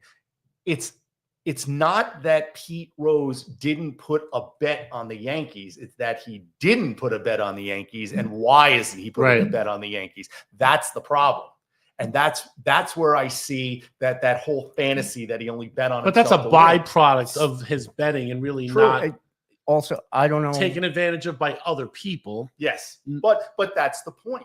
So if he wasn't betting, that would have never happened. So here we are with this betting scandal in basketball. It's not the first one. They had that ref that did it as well. Mm-hmm. But you're sitting there. And they had all those players that were shaving points for a while. Like I caught Pat Donahue's chime in and he says 1998 was the Yankees. Yeah, okay. He also asked for that umpire guy. I was off by 1 year. Relax, fucking Pat. He also asked for that umpire guy that you had as a previous guest. Oh, that guy. Who is That that guy? guy. Who is that guy? But the whole idea behind it now is that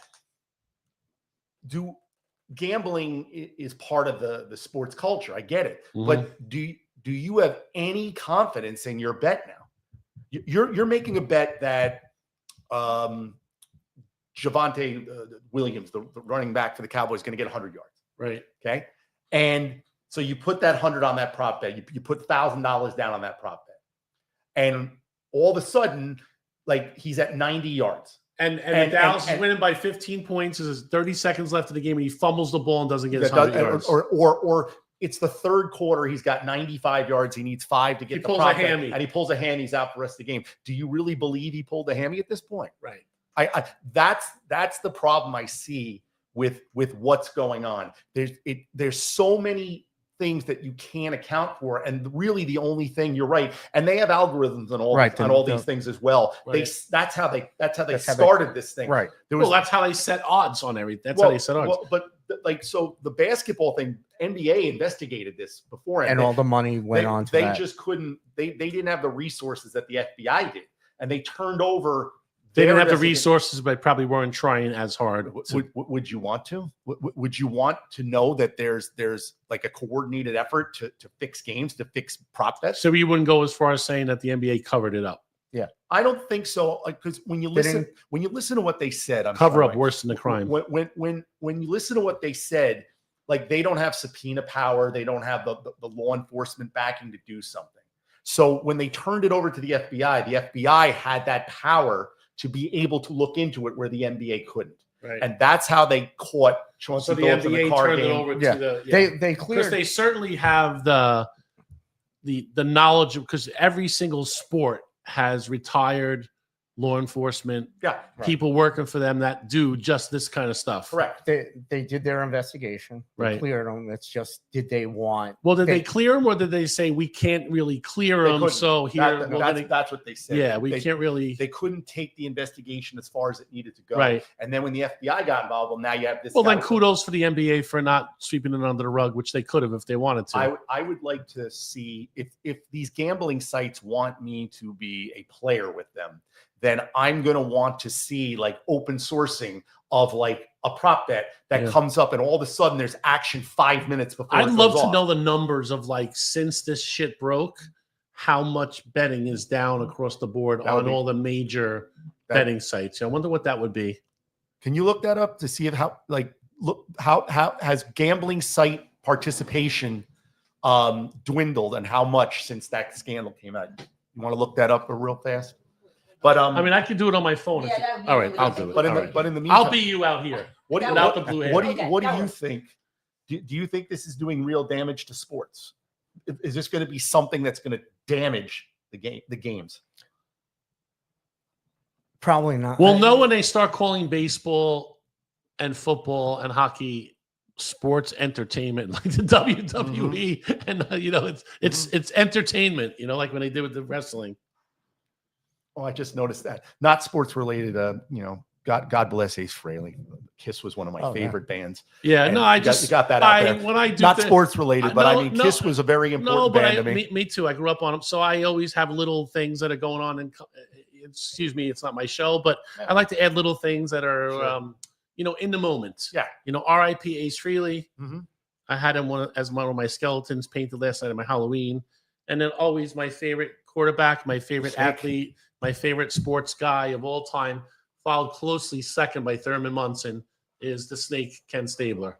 Lefty quarterback, silver and gold, everything about the Raiders as a kid. How could you not love the Raiders as a kid? I had the black snorkel jacket. Oh, yeah. They did convert me at about 9 or 10 to the Giants. They were able to do that because my grandfather, my uncles, everybody, Sunday, Giants were on TV. We couldn't get Raider games. No. The only time I could see a Raider game is playoffs, or maybe once in a while Monday Night Football. The Monday Night Football game. But I loved everything about the silver and black. Jack Tatum, Ken Stabler, Dave Casper, Fred Biletnikoff, Ray Guy. I'll go on and on and on. I sometimes watch like old NFL. Me too. And just to see how hard the game was played back. Oh my God. These quarterbacks, nobody would survive today. Yeah. Right. Nobody would survive. Tom Brady is not Tom Brady in the 80s. You know what I mean? Because he'd be killed.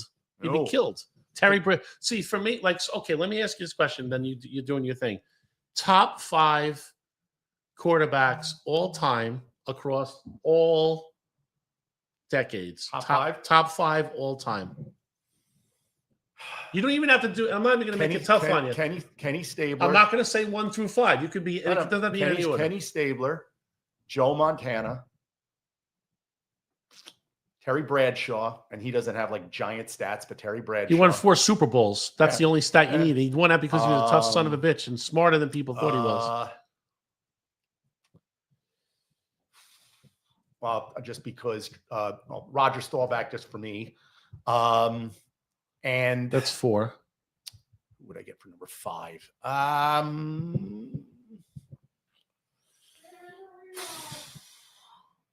Harry the Ghost just yelled out Dan Marino. No. Really? No. Dan Marino, another degenerate gambler. Dan Marino went to 1 Super Bowl. He could have went to many more. He would not allow himself to take a restructured or not max contract to get a running back, which would have put the Miami Dolphins over the top. They had a great defense. Right. They had great wide receivers, and they had Dan Marino. And they learned if you shut down Dan Marino, you shut down the pass, they're not going to win. Right. And that's why they didn't win. Juxtapose that with Tom Brady. Now, okay, he was married to a supermodel who was worth $500 million. It makes it a little easier. Right. Tom Brady always made sure he didn't take the max contract. Is he because you have 1 left? Is he your 5th one? I'll put him in there. Oh, yeah. Tom Brady. What about you? Elway. Okay. Brady. Fouts. Fouts. Okay. Oh yeah. All right. What were they called? San Diego Air Force. What were they called? What was their thing called? The Chargers. Yeah, when they had Air Fouts 1. What that was? When they had Fouts and what were the 2 on the outside? I only remember the Miami ones, Duper and Clayton. I don't remember the ones on the outside. So who you so far? Elway and who? Elway Fouts. Fouts. Okay. Elway Fouts. Where did I say? Elway Fouts. Brady. Brady's the GOAT. I mean, I don't have to like the guy. Yeah. The guy with the 9 Super Bowls. Montana. Mm-hmm. I mean, Troy Aikman had better stats than Staubach. I just love Staubach. Right. I just can't. How many Super Bowls Staubach have? 3? 2. And Aikman has 3. 3. Now, but his name wouldn't even pop into my head. Like if I'm thinking of all-time great quarterbacks, I'm thinking Marino, Montana, Brady. You're talking numbers, so we got to put Elway in the discussion. You got to put the Mannings in the. Put at least Eli in the discussion. I wouldn't put Ken Stabler in the top 5. I like tough quarterbacks, but he's my favorite of all time. And for 3, there was like a 3 or 4 season time period where there was nobody better than him. You know what I mean? They loved him so much that it's kind of like the argument of Donnie Baseball. Oilers traded for Kent, gave up Pastorini to the. Pastorini went to the Raiders, and he went to the Oilers because he could beat the Steelers, and the Oilers could never get past the Steelers. And they brought Stabler to the Oilers to beat him, but a little bit too late. I tried to stay away from. And I didn't, obviously, because I said Brady. I tried to stay away from newer quarterbacks because the game is just played differently. Right. So, like when Dan Fouts, like Fran Tarkenton threw for almost 50,000 yards in a league that didn't. That wasn't what quarterbacks were doing. Dan Fouts was running around like a maniac, and they were allowed to fucking clobber you. Dan Fouts, for what he was doing, that wasn't what the NFL was. Right. So you're sitting there with these amazing quarterbacks that were getting their asses handed to them. Yeah. And they still were putting up the numbers. Like, okay, Patrick Mahomes is a very good quarterback. Right. I have no problem with his stats, and he's earned his right to be in the pantheon. But you can't touch the guy. Right. If you couldn't touch me in the backfield either, I'd be throwing for 500 yards a game. You know? Right. So would you think Marino was gambling? Football. He lost most of his money. Well, I don't know if he bet on football. They would have found that out because he was that popular. But he was a gambler. He lost most of his money. Went bankrupt because of it. But I remember he was on the Dolphins, and they had like Duper and Clayton, and they had I forget the tight end. They had a really good defensive end. They had those the brothers, the Lockwood brothers, were the safeties. Yeah, and they had really good teams. The thing that they didn't have was a running game, and he would not renegotiate a contract. He would not take less money in order to bring a running back in. But and the Miami Dolphins suffered as a result. That's why I would ask about gambling. I don't know. Good question. And he only went to one Super Bowl. Right. So I don't count that as elite. Well, he's the greatest quarterback to ever play that Never hasn't won a Super Bowl. Dan Marino, right? Probably. Yeah. Because Elway won, Fouts Montana didn't won, win. all Fouts. Yeah, I think Tarkington didn't win one. That's true. No. My mom loved Fran Tarkenton. And I mean, I put Peyton Manning in there. He had the stats in the Super Bowls. Right. But if I wanted a clutch quarterback, I want his brother. And his brother didn't have the stats that he had. Right. Eli Manning was clutch for the Giants. Eli was clutch. He was tough. Yeah. A lot tougher than people think he ever was. Right. Didn't miss many games. And also there was some, I mean, everybody needs luck. He might have had a little bit more luck. The catch. Yeah, I mean, come on, man. The way he got away from that, scrambled out of there, ran around. That was the best run. He looked like Fran Tarkenton. That drive that took for his last Super And they Bowl, did it against the Patriots. That took the Dallas Cowboys out in that one playoff game where the 20-yard pass to the sideline when he's basically completely under pressure, and that was the Giants. I don't remember it, but you would because you're a Dallas fan. So who caught the ball? There was a lot of luck with him. He had the guy Burris making crazy catches. Plaxico caught the ball. Yeah. Dez caught the ball too. Dez caught the ball. I'm never gonna ever let that down for your. Oh, practice. that was that Dez play. The fight for the ball. Dez was going into the end zone. Right. Plaxico caught that ball on the sidelines. That basically sealed the game for the Giants, and the Giants went on to win the Super Bowl that year. Right. And then he shot himself in the leg. Then he shot himself in the leg. Literally. With all the other Giants at the nightclub. Nothing good ever comes out. There goes the microphone. Nope. No, you're good. I was me. I hit mine. Oh, no, I'm out. You're out? I'm out. Share it, Mike. We only have like 15, 20 minutes to go, maybe. That's fast, I think. Too. Yeah, I mean, that's slow. fast. We got 9. Okay. But so What about you're going to talk about the firings of do you guys do college football at all? we do a little of it. It's only football I watch, really. Yeah. Think Ohio State goes the whole way? Stays number one. They're playing Penn State. No, at noon. yeah. They should be playing now, actually. Indiana. Indiana? You think so? I don't think Ohio State. I don't think. Well, I don't. So here's the thing. That's a possibility, but you know, with a 12-team format, all of those no-loss teams and great teams, some of those are going to get knocked out. And my little pet peeve. I know you're a Notre a Dame Notre Dame fan. Mm-hmm. They've lost 2. Why are they still in consideration? Because they for lost anything? They lost 2 games by less than 3 points to 2 top-ranked teams. Any other team that loses 2 games isn't in the conversation. Not anymore. if they lose 2 games to Jersey City State College and fucking Morris County College. Right. The Notre Dame lost to Texas A&M and Miami, who now have lost each have lost another game, but they're still ranked teams. They beat USC. Right. And then of the teams that are left, they have one of the higher. They have 2 or 3 more ranked teams to play. They're going to win out, and they're going to be in the playoffs for sure. Plus, it's Notre Dame, so they want them in the playoffs. Well, that's kind of my point. Just because they'll be in the finals.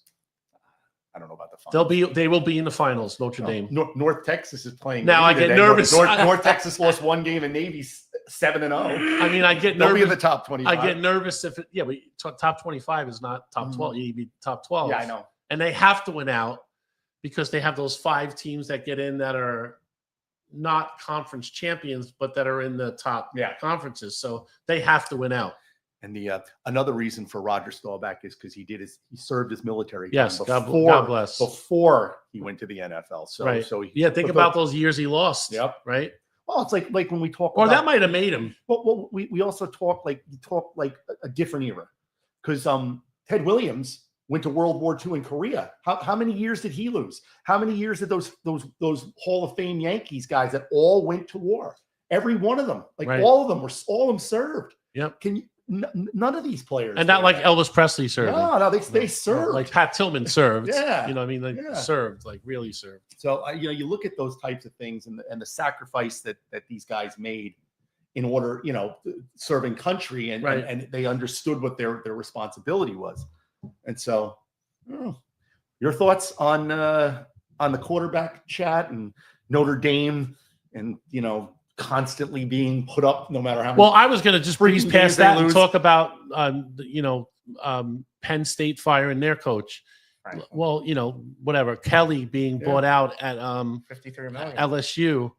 $53 million.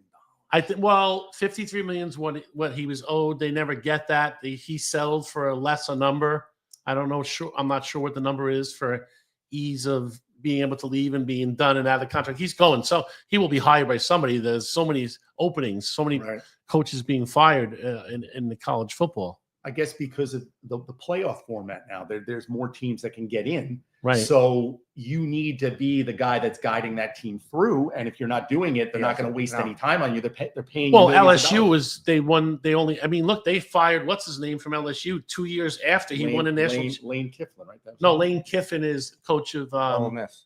Ole Miss. Wasn't he the LSU coach? No, there was the guy with the big head and the black hair. The one that Ogren. said, Ogren, the one that said $17 million or whatever it was, $23 million to not coach me anymore. Open up the front door. I'm out. Goodbye. You know what I mean? And now he's saying he wants to come. He'll come back. Yeah, and he's loved there.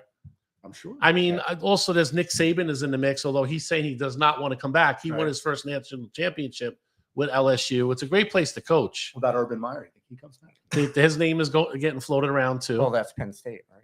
Yeah, from Penn State. Yeah, I don't think Urban Meyer would. And what's his name from Notre Dame? But I know he. No way. Listen to me. Marcus Freeman is not going anywhere. We haven't won a national championship since 1988 under Lou Holtz. Ned Balcar, a local Phillipsburg resident, was the captain of that team. His jersey signed in my office. You win a national championship at Notre Dame, you are a god. You're God. You are never. He could retire that next year, and the monies that he would make from just commercials and consulting. Lou Holtz' whole career was made off that. I was. He's a great recruiter. It took him a couple of years. He's recruiting, getting top 5 guys, 5 stars. They beat West Virginia that year. Well, Notre Dame for the national championship. West Virginia played. And it wasn't even a close game. Right. Notre Dame crushed them. I feel like all the teams, well, not the Yankees. Well, yeah, the Yankees lately, but like all my teams fucking kill me. They hurt me. They crush me. The Rangers. That's the point. The Yankees lately, Notre Dame forever. They have teams that are good. They make it to the playoffs, and then they get crushed by Alabama or some other SEC team. Well, Notre Dame, Yankees, and actually your Cowboys are all tied into one. Yeah, pretty much. Same business. Yeah, but it's just so we were talking about this earlier about the salary cap that's going to be coming to baseball, and I want a minimum salary because we were bitching about Pittsburgh and all that. That salary cap probably you'll never. Is that happening? It will. It's going to be part of they're going to have a minimum because, like I was telling you before, Paul Skeens is the best pitcher in baseball. Right. And Pittsburgh has him for 3 more years under control, I believe. I don't think it's 3, man. It's 2 or 3. It's 2 or 3. Yeah, you guys, let me look it up. I'll be done. And as a Pittsburgh Pirate, as a fan, they're not re-signing him. Someone's going to throw a boatload of money at him. He's going to be gone. Why would you be a fan of that team knowing they're never going to put money into it? And every game that every home game that they have, it's sold out. Mm-hmm. And not every game is sold out. Yeah. Every time he pitches an away game, it's sold out. Like he's a money making machine. And Pittsburgh doesn't pay the fucking guy. Well, so they have the money, but that would be the minimum salary cap that I'd want. I'd want you to have to put a certain amount of money into the team every year. And then the max salary cap, what that's going to damage is how the Yankees, their mantra is always like the 27 World Series that they have. That's not going to happen anymore. Not with a salary cap. Because you're not going to keep the same players. You're not going to be able to sign the same players because you're going to be. Well, you're going to have to rely a lot more on your farm teams and your scouting, which is important anyway. And you're going to have to build a little bit more from within. But the Yankees, just to make the point, the one thing, it's kind of it's a double-edged sword for me. The thing I admire about the Yankees fans and the attitude, and the thing that just annoys me, and I think it's pretentious, is that the Yankees build for the World Series, and they're every year is the World Series. So that is going to go away with a salary cap. It's going to go away because they won't be able to do that. And you're going to have to take risks like every other team does on lower level players. This is going to be an important year with whatever Oh wow! I don't know how everyone 2029. He's under contract till 2029. Wow. That's three more years. 4 more years after 4. 2025. Okay. because our team's going to overpay this year. This includes 3 pre-arbitration years and 3 arbitration years before he can become an unrestricted free agent. Or underpay because of the because everyone's saying I would strike at 2027. I would overpay. That'd be me. I would overpay, get those players in, and if I had to renegotiate something later, because well, remember, if you're overpaying in the year 2025, and it's a guy that's a little bit younger, and barring injuries, he's going to be around for 5, 6, 7 years. What you're overpaying for now in 2025, in 3 years is going to be like the standard salary for that player. But I'm talking about who's going to really go in next year for 2026, because they're saying that there is going to be probably no season for 2027. Why strike? Yeah. Oh, I don't follow it that close. But so following along with spending all this money, who do you think the first $1 billion player is in baseball? Because it'll be in baseball. Who do you think the first $1 billion player? Well, Ohtani contract's forever, so he can't. Yeah, it's not going to be him. It can't be him. Juan Soto, 700. What about the other Japanese guy that's on the Dodgers? That's really good. The pitcher. He's $1 billion player. No, I'm not asking. I don't know. I know he's good. He's really good, right? He's a very good pitcher. He's not $1 billion player. I don't think it's going to happen. So I'm wondering who you think the player. Who's is. the highest paid player in baseball now? It's Ohtani or Juan Soto.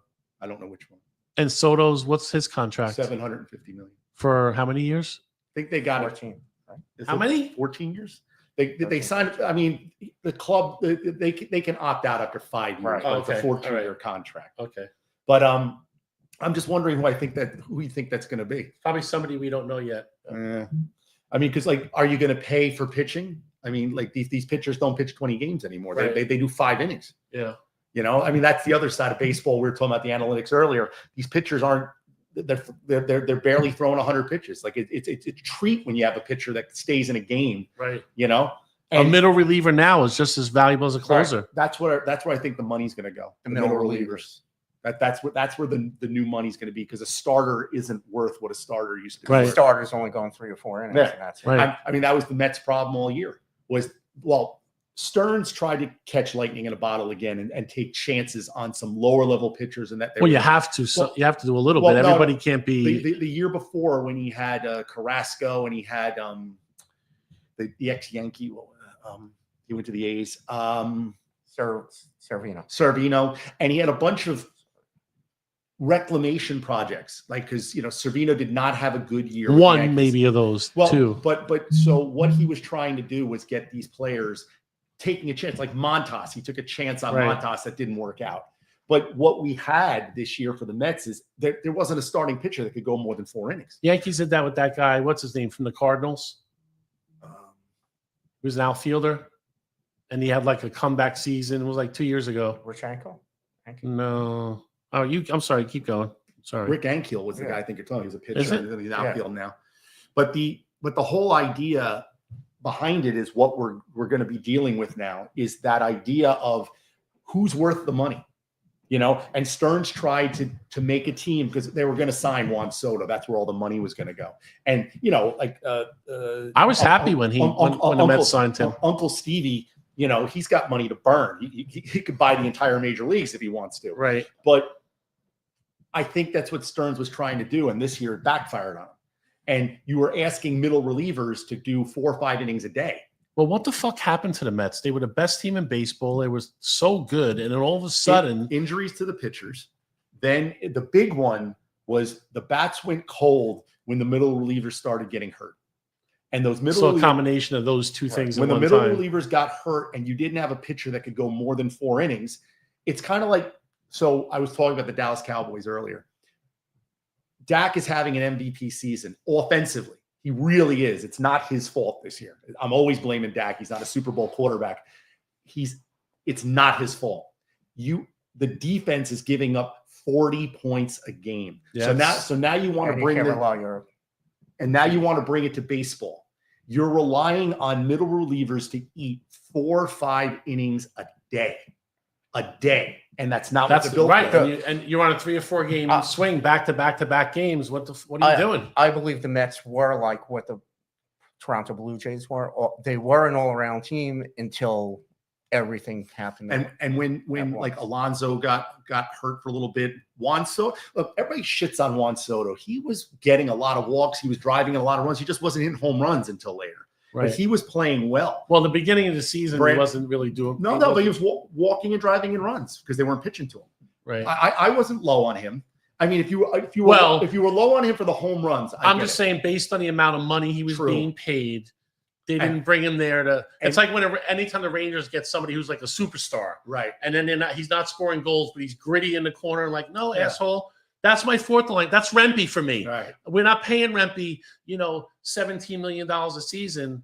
We're paying this guy that he needs to score goals. Well, I mean, you can also take into account that Brandon Nimmo's skills are diminishing, and he's cheap. He's $92 million, but he but he was the that's why it needs to be a salary. But he was like the leadoff hitter for them, and like he was getting on base, and he wasn't getting on base anymore. Right. Lindor was having the same year he's always had, and when you talk about Juan Soto to bring this full through, So here's the problem with the Mets is we're in the same market as the Yankees. Right. And you're watching Aaron Judge bat 343 and put up, did he have 60 home runs this year? He was, 56, I think. Yeah, and driving. And he was batting 400 for about a month and a half. And driving in, 130, 140 runs, right. And this guy's making $750 million, making more than Aaron Judge. Right. And he's not doing that right now. So that's kind of the other side of it. What's his name again? Who? The one you said's not making more than Aaron Judge? Nemo? Juan Soto's making more. Soto, He's making more than Aaron Judge. Right. And so if that's the comparison, I mean, I get what you're saying now. Yeah. Like Aaron Judge comes to every single time he steps into that batter's box, it's a fucking show. Right. I don't know why they pitch to him at all. I don't know. Especially when he's hot. I don't know why they pitch to him at all. But I think we had a banger of an episode today. It was fine work banning all the controls over there.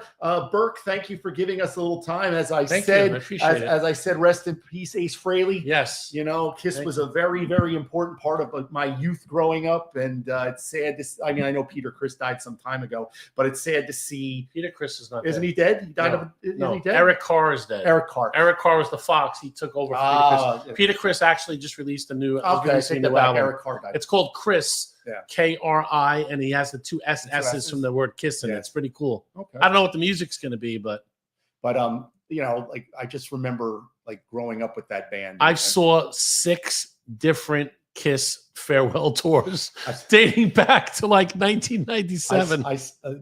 Do we have a minute? Yeah, we can go on 1 minute. We're talking about Kiss. It's childhood stuff. It's good. So my childhood story of mine. So my stepbrother was a degenerate. Like he'd smile. He was a sociopath. He'd smile in your face and steal your wallet. Okay. But all right. Him and Joey Hess were friends, and Joey Hess had a Chevelle SS in 1976, 77. And my stepbrother, when he was younger, he looked like a young Bruce Springsteen. So the amount of ass he was getting was phenomenal. Right. And so I was a Kiss fan. And so my mother wants him to take me to the Kiss concert. And, she's crying. This sounds like an episode of Brady Bunch. No. So this new arena called the Brendan Byrne Arena out there. Yep. Sea Caucus. He takes me. No seatbelts, bucket seating in the back of the bench seating in the back of the Chevelle. We drive to the concert and we go in there and there's this strange weird smoke that's all over. How old were you? I was 8. I had the dyed mop head. I had my Ace Frehley makeup on. Oh, Ace was your favorite? It was him or Gene. Right. And so I'm there and they sit me down. And I remember these 3 women. I thought they were women. They were probably 13, 14, and 15, but they were older women for me. My stepbrother, and Joey decide they're going to go look for female companionship. We'll be back. Right. I'm 8 years old. We're in the Brendan Byrne Arena. That's the norm back then. No. 8 years old, you were old enough to So the concert goes. Over. It's over now. I forget who the opening act was, but Kiss comes on. It's great. At some point, these 3 girls sober up or less high, and they go, "Where the fuck are the guys you came with?" Right. And I'm like, they said they'd be back. So we're walking around the entire, we can't find them. Right. So we're going outside and this one girl's just about ready to go to a payphone. If I, we all know what a payphone is, and called the state police because, there's this child, they don't know who it is. And all I hear in the back is, and I said, that's them. That's the Chanel. Right. They fly up. This girl smacks my stepbrother right in the face. The fuck is wrong with you? You left an 8-year-old here. What, on and on and on. So on the way back. And what a great story you have to tell because of this. On the way back, even I, at the tender age of 8, understand my negotiating position. Yeah. Oh, you are fucking in control. So we're driving back, and I go, all right. There was a Friendlies that was down the block from where we used to live in Matawan, New Jersey. Oh, it was Aberdeen, New Jersey. And I go. Oh, so you got the ice cream with the cone on top. You got the whole jammy. I go a banana split every Saturday for a month. And like clockwork, my mother is crying. Oh, they're all getting along. This is so wonderful. Right. And I never told a soul. Right. Fast forward. Is your mom still alive? God, no, she died some time ago. Okay. Fast forward to my 30s, early 40s. And I finally were sitting there and we're talking about stuff back in the day. And I finally tell her what happened. Oh, okay. And she's like, that was one of the foundational moments of my life. And it was all a web of lies. And she was going to call him up. I go, I don't think he cares. And I don't think he remembers. He was probably in jail at this point. My stepbrother's been in and out of jail. For Inside Baseball NYPD people, that was quite the chat with my background investigator and my psychologist talking about my shit for brain stepbrother. Oh, I left all that. Remember James Burke and the Lufthansa heist and the Westies? Mm-hmm. Yeah, I left that all off my investigation. I forgot to mention all that stuff. But so the fun Kiss story was that I got 4 banana splits out of it. I got to see a concert. And I can just imagine today you leaving a 15-year-old alone in a building will get you arrested. Yeah. And I was 8 years old with these 3 girls. I had no idea who they were. And I got 4 banana splits out of it. When I worked in Midtown South, right? So in the 80s, that was the Psycho Circus tour for Kiss. And they were like, they always tell you, like, then they line up the detail. It's all guys from all different commands. But that was my post, the Garden. That was in the precinct. And they're like, don't go in the building. Don't do this. Get the fuck out of here. That was the old radios, the kind you could use for a weapon. Yeah. And I had the little Radio Shack, beige looking thing with the one thing that would go in your ear. Yep. I was side stage. Gene Simmons was where Mike was. You could feel the fire when he was breathing a fire. I could still hear radio in one ear. Must have looked over at me like 3 times and gave me like the point at me like, this is pretty fucking cool. So the uniform does have. Gene's a big fan of the police. A few benefits. Oh yeah. So is Paul. And I saw Ace Frehley last year at the Sherman Theater in East Stroudsburg, and a shell. I mean, for the experience to see him up close, and I always loved his guitar playing. He didn't look good then. No. He didn't really sing many of his songs. Not Frankie Valli level, right? That he's like, walking around like a mummy. I mean, he was out on the stage talking and telling stories, which is fun. But he didn't even sing Back in the New York Groove or Snowblind or any of his songs. The drugs and alcohol had done him. Yeah. So R.I.P. Ace Frehley. That's what did him Peter Criss too. The drugs did him, and that's why he got kicked out. Both of them, the 2 of them. Yeah. Anything for you? No, that's it. Thank you. Okay, thank you. A banger day. Thank you for everything. A lot of fun. We'll see you next time. Happy Thanksgiving to all. That's happy Thanksgiving. When are you guys back on again? That's a TBD right now. We're going to look. No, I think, hold on a minute. I have the schedule right here. I don't know if it was uploaded to Dawn. I have it up here. They are not on again in November because today's November 1st. So we don't have December yet. Oh, right. Because I forgot today's November 1st. So your next show for you is going to be December. Yes. December will be a light month, because of the holidays and stuff. So we're black this month, on the 22nd? No shows? 22nd is no shows. And then we do have shows on the Saturday after Thanksgiving. Yes, we do. All right. So in December, we'll probably only do 2. We'll probably only do 2. I'll see if I can get that referee to come down. We'll see what his availability is. Oh, that handsome bastard? That handsome mofo. Yeah, we'll see. Yeah, because we'll probably only do obviously that Christmas into New Year's, those week, if they're on weekends, those are dead. Yep. We won't be doing any shows then. We're not communist after all here. No. So we'll probably only have we might have 2 or 3 weeks. We'll have 2, maybe 3 weeks of shows in the month of December. I look forward to your shows. They're always entertaining. Thank you again. All right, thank you. Peace and love. Nope.